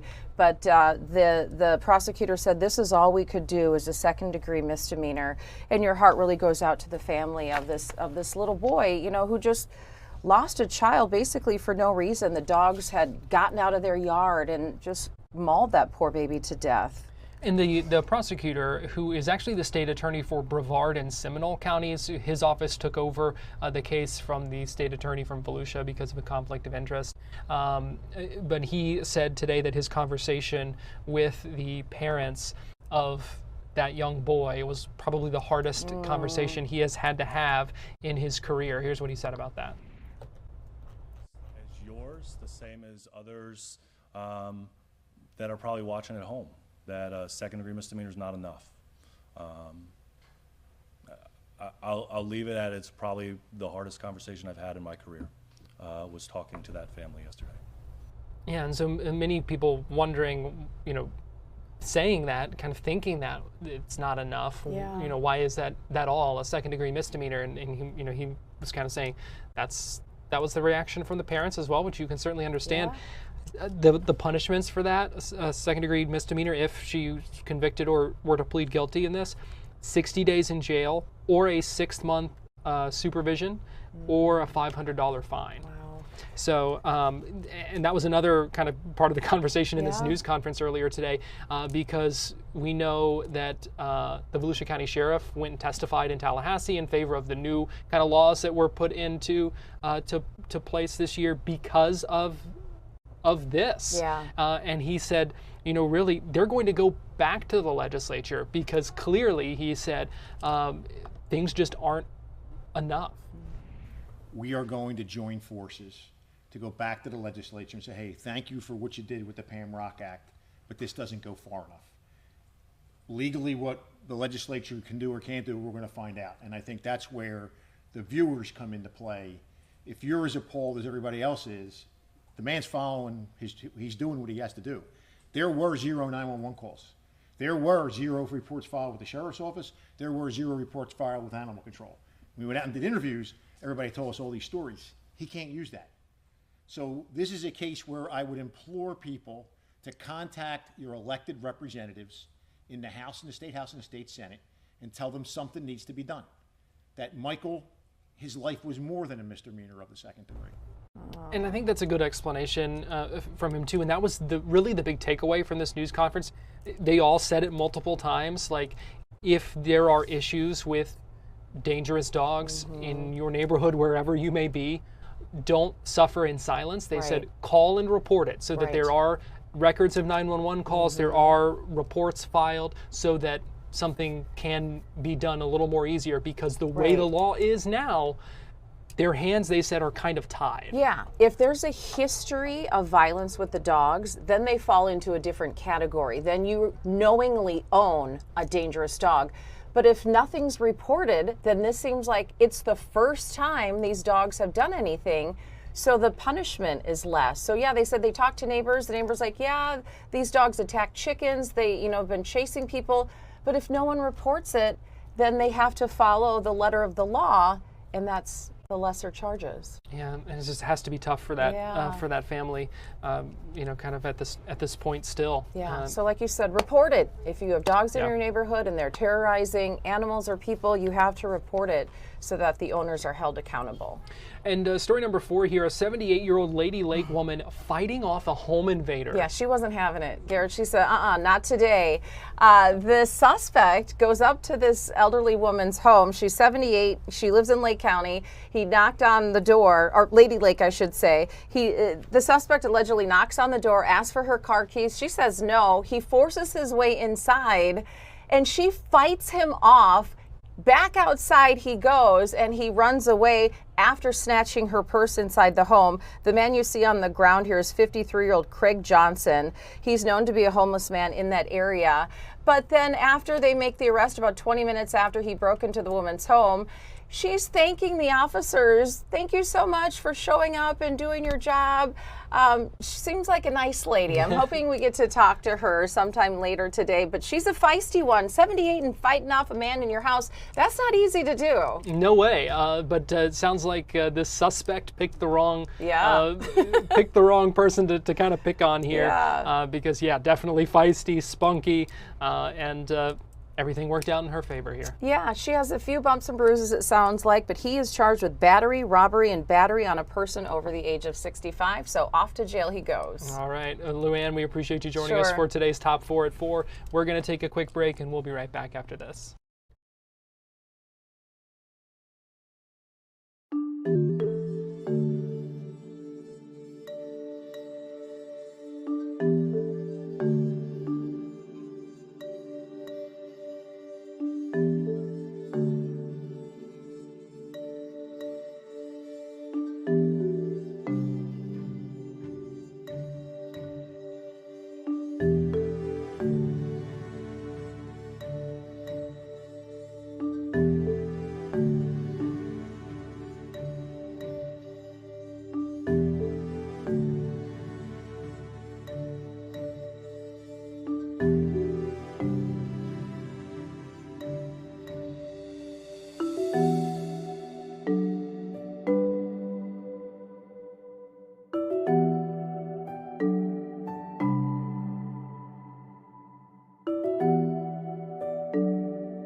You're watching Fox 35 News Plus, streaming on Fox Local.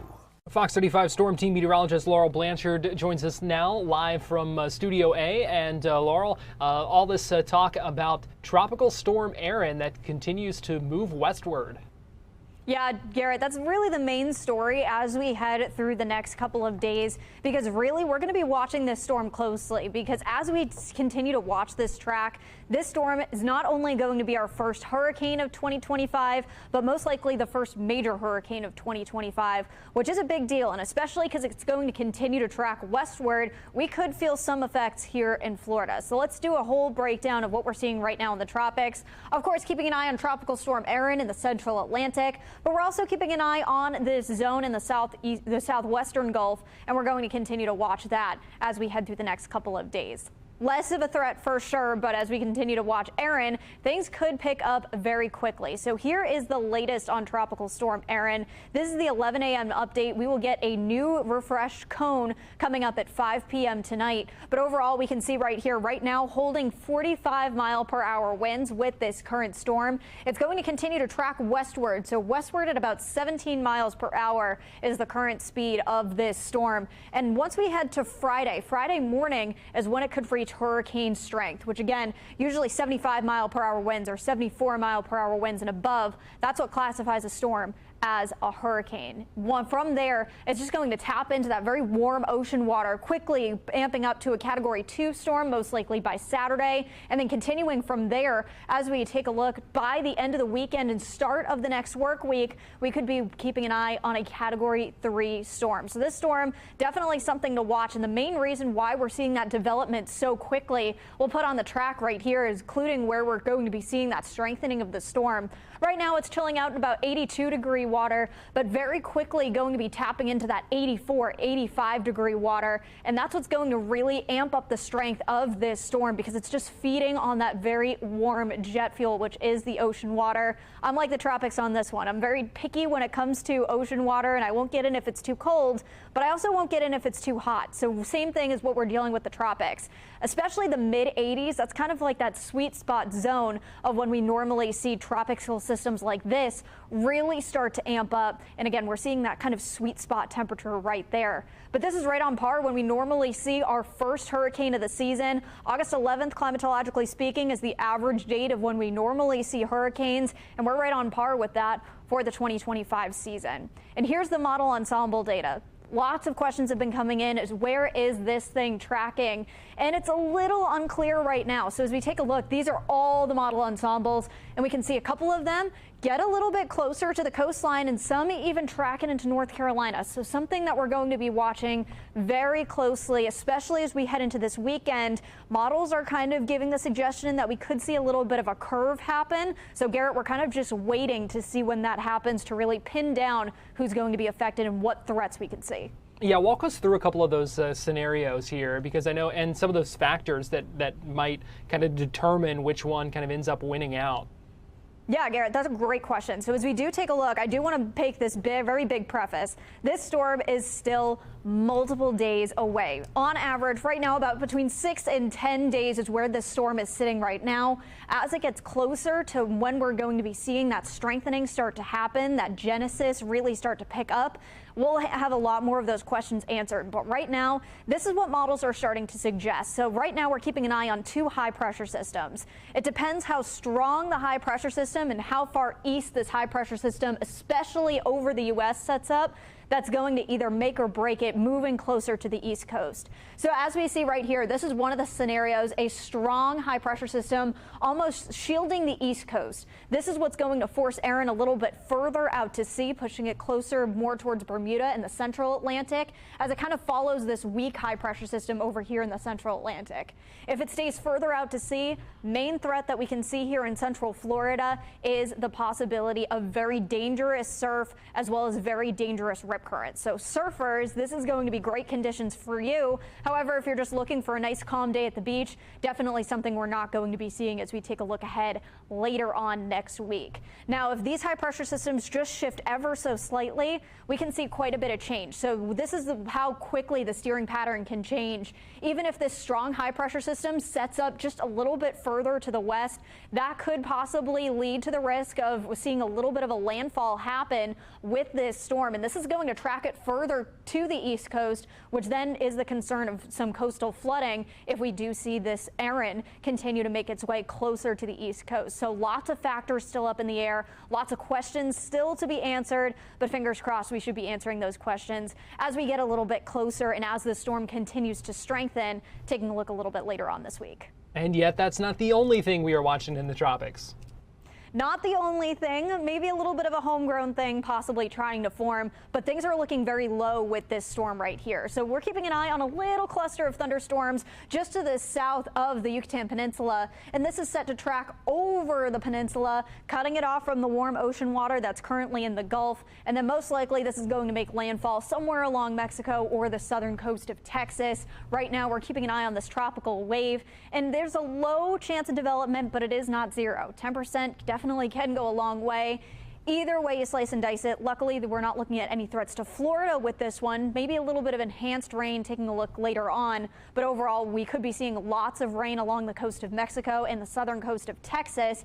But heads up, if you are planning a cruise to either Belize or Cozumel, we could be seeing a lot of rain as well as some very gusty winds if you are planning a cruise. So heads up for that. Might be a little bit of a stormy week there. But overall, here is the roster of what we're looking at. We now have Tropical Storm Erin, which most likely is going to become the first hurricane and first major hurricane of the season. And then we're going to be looking at Fernand, Gabrielle, as well as Humberto as we take a look throughout the next couple of storms that are on the roster list. Certainly that time where we start to see things really ramp up and definitely get more active this time of year.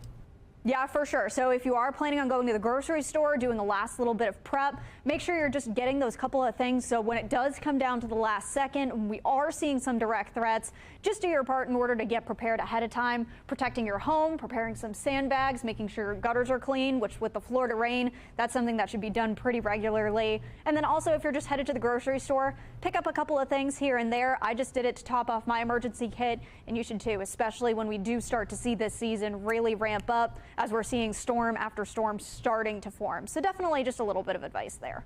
Yeah, now is definitely the time to do that. Now walk us through what we can expect tonight. Yeah, taking a look outside right now, iDrive Cam. Things are looking good around the theme parks. However, we still are seeing some very scattered storms. Keyword there is scattered. We're seeing a little bit of that sea breeze collision happening up towards Gainesville and Ocala, seeing a good amount of lightning, but luckily that storm's slowly starting to fizzle out. We're seeing another storm making its way into Putnam County, so not a total threat to us, but we are still seeing a good amount of lightning across Daytona Beach, where we're right now seeing those sea breezes collide.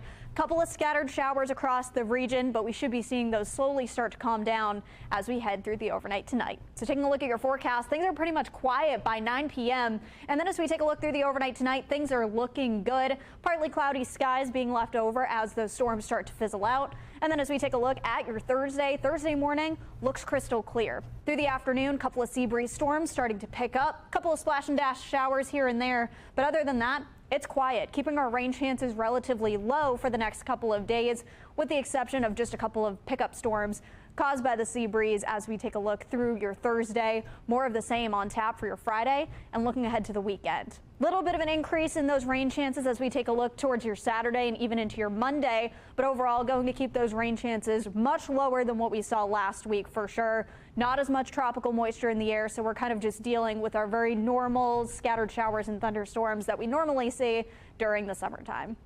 All right, and chances of rain quite a bit over the next 7 days. Yeah, good news right there. Weekend, not looking too bad. I know lots of people last weekend were very bummed. It was the last weekend of summer. We had a good amount of rain, especially in the afternoon and evening. Seeing those chances much less than what we saw last weekend, seeing those rain chances 50 to 60%. Still going to be seeing a couple of scattered storms, but luckily not that torrential rain like we saw last weekend to wrap up the summer for a lot of students here across Central Florida. Yeah, so the first weekend of now that they're back in school, gonna be wanting to get out of the house again, I'm sure. So at least things will cooperate a little bit better this weekend. Yeah, definitely cooperating much more as we are going to continue to just see a couple of sea breeze storms pop up across the region. So not too bad. Yeah, okay, good. Fox 35 Storm Team meteorologist Laurel Blanchard, we appreciate you joining us. Thanks, Garrett. We're going to take a quick break here on Fox 35 News Plus, but we'll be right back.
watching Fox 35 News Plus, streaming on Fox Local. Welcome back into Fox 35 News Plus. I'm Garrett Weimer, and thanks for joining us on this Wednesday afternoon, live on Fox Local and on YouTube. Senator Ashley Moody was in Orlando today, speaking at the Orange County Sheriff's Office with Orange County Sheriff John Mina. They were talking about some new legislation that Senator Moody is co-sponsoring that works to protect law enforcement and first responders. It specifically has to do with strengthening penalties against people who attack first responders. And Ashley Moody and Sheriff Mina spoke a little bit ago about the importance of that and how it would help first responders here in Central Florida. Thank you. I think that was all for you guys, as it should be. Anybody wearing a badge? Well, hello, good afternoon. It's so nice to be with you. Thank you, Sheriff Mina, for being here today, and Chief Salazar, and all of you who are joining us for today's announcement. It's a privilege to have all of you who've taken time to be with us this afternoon to join us.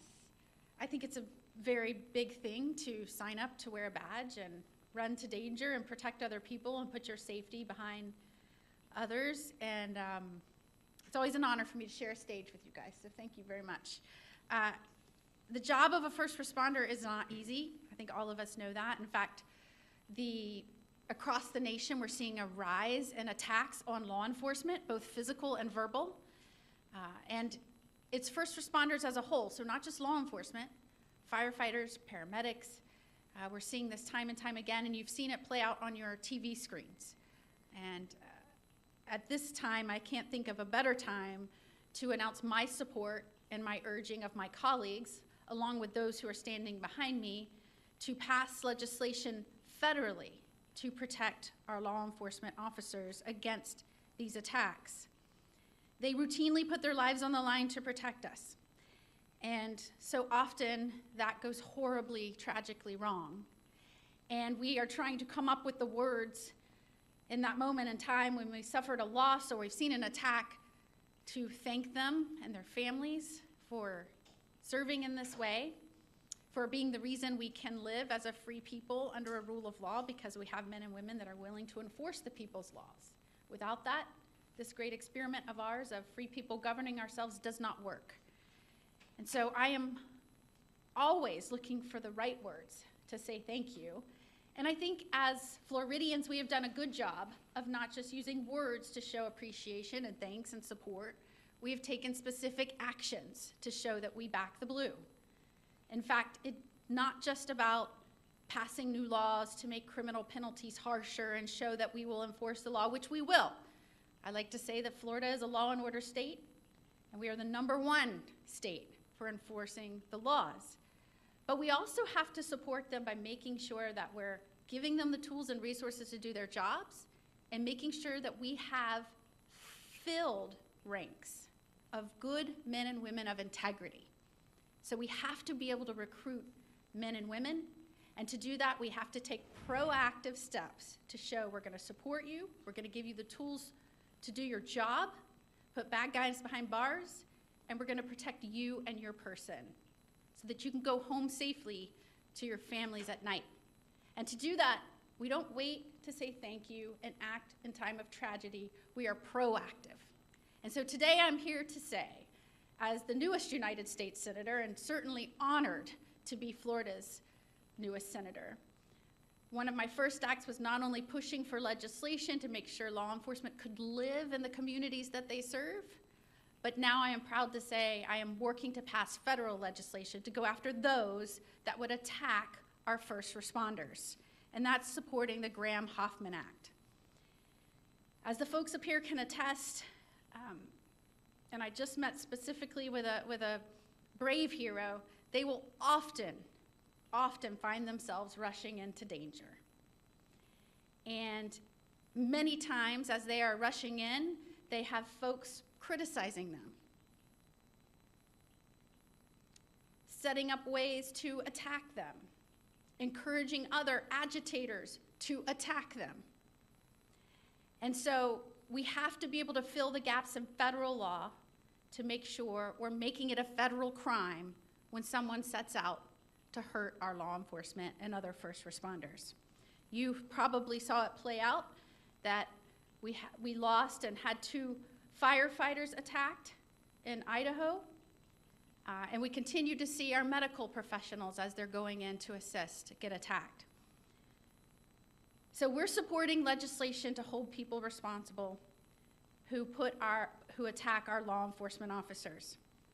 The Graham-Hoffman Act will build on Florida's successes in supporting law enforcement by giving federal prosecutors options for holding violent criminals accountable when they attack our men and women that are responding in dangerous situations. It will make attacking law enforcement, firefighters, and paramedics a federal crime in certain circumstances. And the act will allow the U.S. to use the full force of federal law to prosecute those who assault first responders.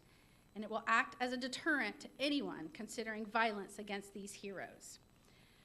In which we were able to attract men and women in law enforcement from other states that want to come here and serve in the Sunshine State because they know we will support and protect them.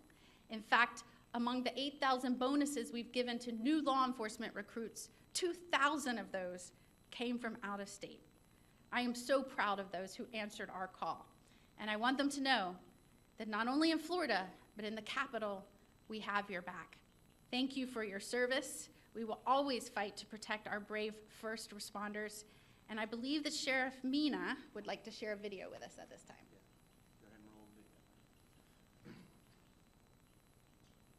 If you follow us on social media, you've probably seen the incredible work our deputies do every day, rescuing people, stopping violent criminals, protecting our neighborhoods, and engaging with our residents' business. What we don't always see is just how dangerous this job can be. In just the past month, we've had multiple deputies violently attacked on line of duty. On the same day as you, one deputy was punched in the head nearly 20 times, and another deputy was attacked by a man with a knife and nearly had his throat slashed. A month earlier, a woman charged at a deputy tried to stab him. These are not rare moments. These are the risks our deputies face every shift, every call.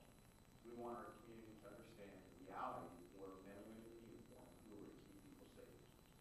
I'm so proud of our deputies and grateful for their courage, and I hope you are too. Well, thank you, Senator Moody, and I think I speak for all of our law enforcement and first responders up here when I say that we appreciate your strong support of our first responders. That support has always been there for us, and it's just further evidenced by the sponsorship in the Graham-Hoffman Act. And so I am a strong supporter of any legislation that will enhance penalties for people who attack law enforcement, firefighters, or paramedics. You know, these are the people that are in this community risking their lives every single day, trying to help people, trying to save people.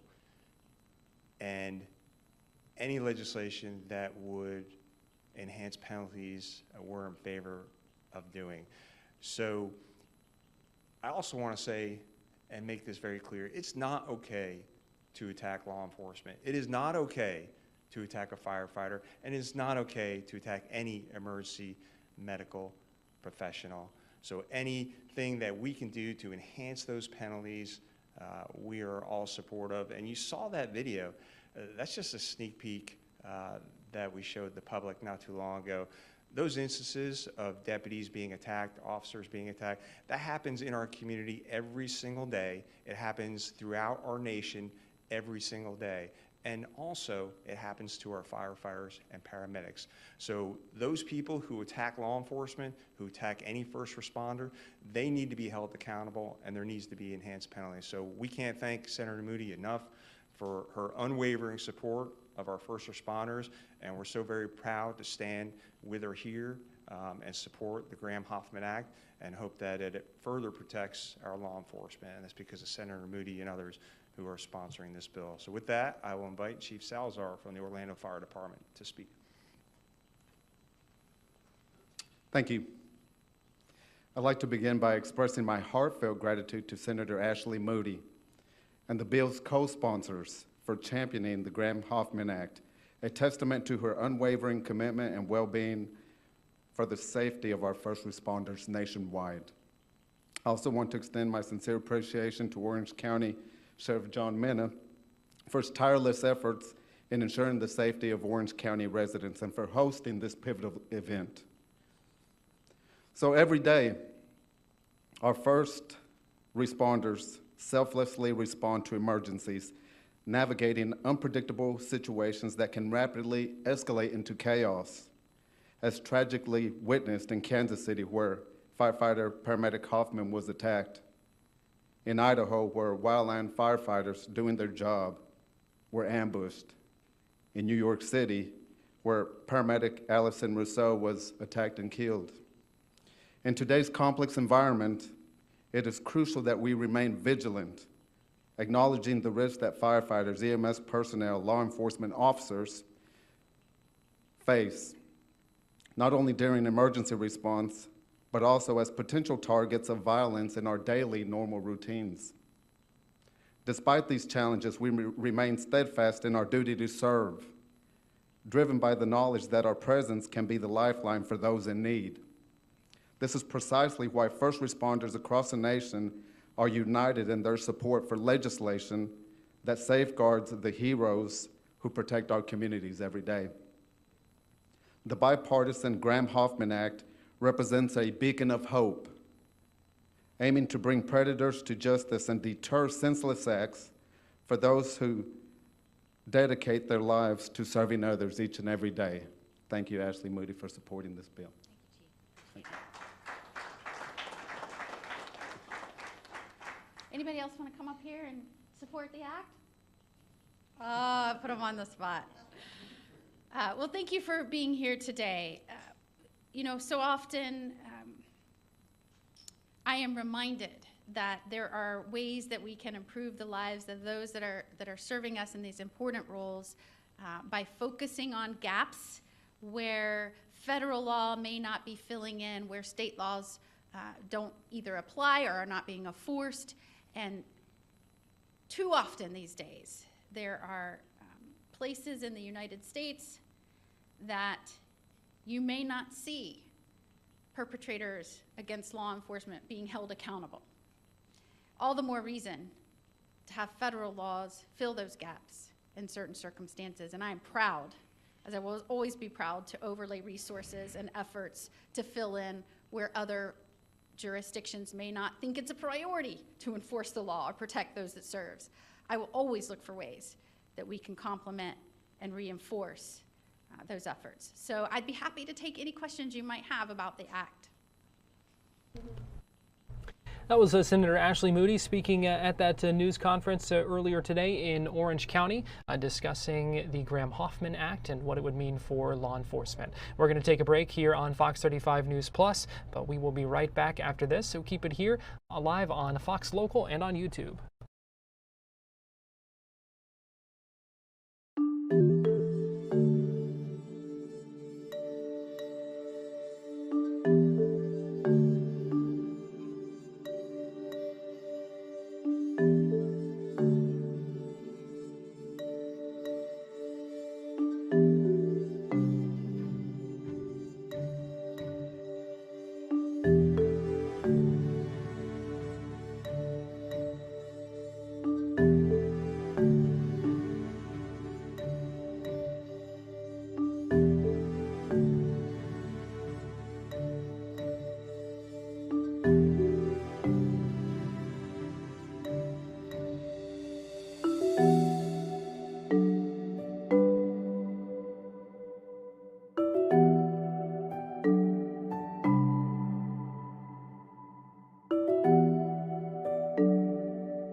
watching Fox 35 News Plus, streaming on Fox Local.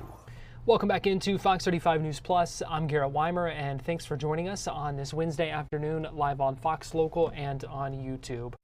The Volusia County Sheriff and a state prosecutor earlier today announced and explained the charging decision when it comes to the case of the death of 8-year-old Michael Millette. He is the child who was killed by two dogs near DeLand back in January. We learned today that the dog owner is charged with second-degree misdemeanor, and that's all the prosecutor says that they are able to charge that person with under the laws the way they currently stand.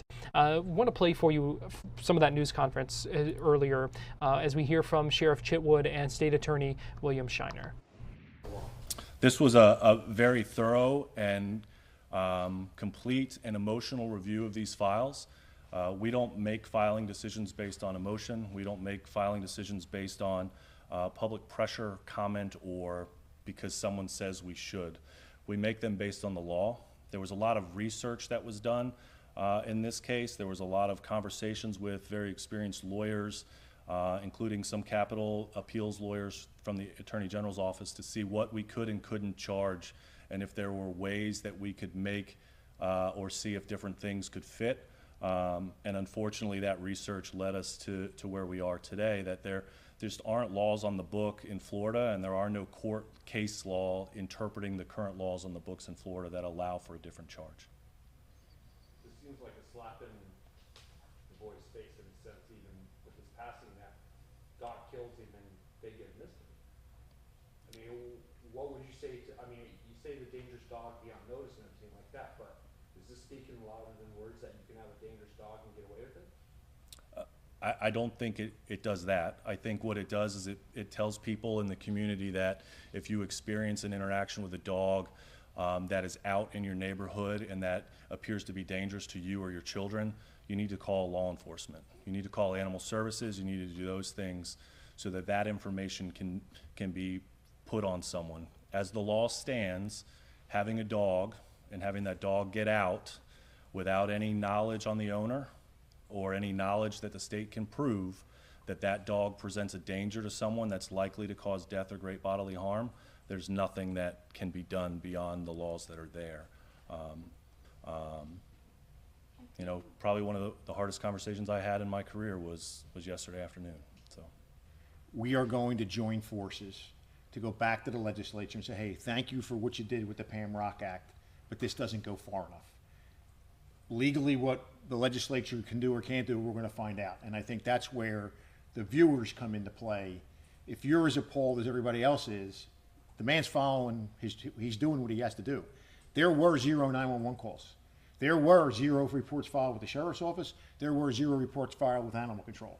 When we went out and did interviews, everybody told us all these stories. He can't use that. So this is a case where I would implore people to contact your elected representatives in the House and the State House and the State Senate and tell them something needs to be done. That Michael, his life was more than a misdemeanor of the second degree. But the only way that's going to happen is if Tallahassee changes the law. And I am thankful to the state attorney. We knew going in here that the odds were against ever seeing a felony charge. It just wasn't in the law. But the fact that they took the time to research and say, this is the best that we could do, nobody likes it, but it's the best that the man in his office can do, and he puts so much attention and effort into this because it strikes everybody. If you have a heartbeat, you have to say, this isn't right. But the law has to catch up, and the way the law catches up is in Tallahassee. And again, I would implore people, contact your representatives, contact your senators, and say, this has to change because it's going to happen again. It's going to happen again. What was the mother's reaction? The same as yours, the same as others that are probably watching at home, that second-degree misdemeanor is not enough. I'll leave it at it's probably the hardest conversation I've had in my career, was talking to that family yesterday. People say why they didn't call in and report the issues they were seeing. No. I'm not going to get into the specifics of everyone. I'm not going to get into the specifics of all of it. you know, I think that it's probably a combination of a number of things that include they don't know where the dogs came from. They don't know where they were. I don't believe that this family had ever seen those dogs before. So. Tell us anything about, like, how the two women knew each other, what was going on inside the house, and maybe kind of what led up to the dogs getting out that day? How Miss Franco and Miss Hodel know each other? They were roommates. They lived in the house together. You know, regarding how they got out or didn't get out of the yard. You know, I'm not going to comment on the evidence that supports or doesn't support those types of things. You know, that'll come out in discovery when that stuff is filed, ultimately. You could hear the sheriff talk about wanting to prove that Michael Millet's life is worth more than a second-degree felony, saying they will go back to the legislature, push for some changes to the laws. We are going to take a quick break here on Fox 35 News Plus, but we'll be right back.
You're watching Fox 35 News Plus, streaming on Fox Local. Welcome back into Fox 35 News Plus. Today, officials announced the HBCU Hoops Invitational. It's a new college basketball tournament that's coming to the ESPN Wide World of Sports complex at Walt Disney World. It's going to include host schools Florida A&M, Bethune-Cookman, Edward Waters, Florida Memorial. This is 4 years in the making, an exciting announcement for these historically black colleges and universities who are going to be participating in this tournament. We had the chance earlier to speak with some of the officials who made this a reality. Awesome. Can you just start by telling us a little bit about what we're here today for and why this is such an exciting time? What you're here today for is the host schools, Florida A&M, Bethune-Cookman, Edward Waters, and Florida Memorial are the host schools for the HBCU Hoops Invitational. And it's been anticipated. I've been working so hard on this for the last 4 years, and now we're here. So thank everyone. What does it mean to partner with Disney and ESPN here and being able to kind of bring this all out? It's a tremendous accomplishment to be here at Disney. A lot of kids have never been to Disney, and some have through their AAU, getting to college. But as a whole, all the kids haven't experienced this, and I think that when they come and they can see the places that other athletes have trained and participated, like when the bubble was here, the WNBA was here. They can feel that same energy, and so that's what we're here for. The inception of this, how did this all come about? You said you've been working on it for 4 years, and why now and why these schools? Well, I've worked on it prior to these 4 years. I went to an HBCU. I started at Winston-Salem State University on a football scholarship, and I also was the starting point guard. But I wanted to give back because I left the school, and how would I give back? And so the way that I thought to give back was to do something that I know, and it would be a basketball tournament. And so I retired from officiating in 2021, and that's when I started this campaign, See What We See. What is the invitational going to look like? Talk about maybe layout, just kind of the nitty gritty of what viewers can expect and what these students can expect too. Well, what should be expected is a lot of energy, good competition, and just the experience of coming together as HBCUs. It's like I think Saturday morning game day, all the teams walking up the walk and coming into the State Farm Fieldhouse, and just having that experience and to get the kids to get excited about their season. And some of these coaches, it's their first year. Some of them are, getting it to the point where what kind of team are we going to have? And so this is a way to help them get off to a good start. What does the See What We See mean to you? Talk about that slogan and your heart behind it. The HBCUs are underexposed, don't have the resources, the educational tools, and so See What We See, there's a lot of great people that come from HBCUs. A lot have come, Vivian Stringer, Clarence Gaines, Big House Gaines, Rick Mahorn, Yolanda Laney. Some of these great players have come from HBCUs, but there are doctors, lawyers, from the whole spectrum of HBCUs. So I just wanted to put a magnifying glass on HBCUs, and who else better to do that? Disney, ESPN. Good? Everybody good? Yep. Good. Thanks, Haywood. Appreciate your time. Yes. Thank you. Thank you. Purple, red, not directly into the camera. Okay, so whoever asked the questions. Yeah. Okay, fantastic.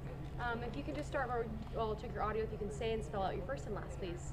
My name is Leroy Arrington, Leroy Arrington. Awesome. And what's your official title? General Manager of ESPN Widewater Sports Complex. Awesome. All right. How are you feeling today? I'm feeling really excited today. Yeah. What's the most exciting part for you, and what does this mean to have this partnership with HBCU? Wow, this partnership with HBCU is, it's kind of like the cherry on top. What we do during the holiday season, during Thanksgiving, is we have 2 invitationals. And now the introduction of HBCU Hoops Invitational makes it a 3rd one. For us, it's super exciting because we get to bring the Disney and Magic into the sports world and showcase it for HBCU's companies or teams. It's a full November for you now. This is early in November, so just the basketball landscape in this building in November. Yes.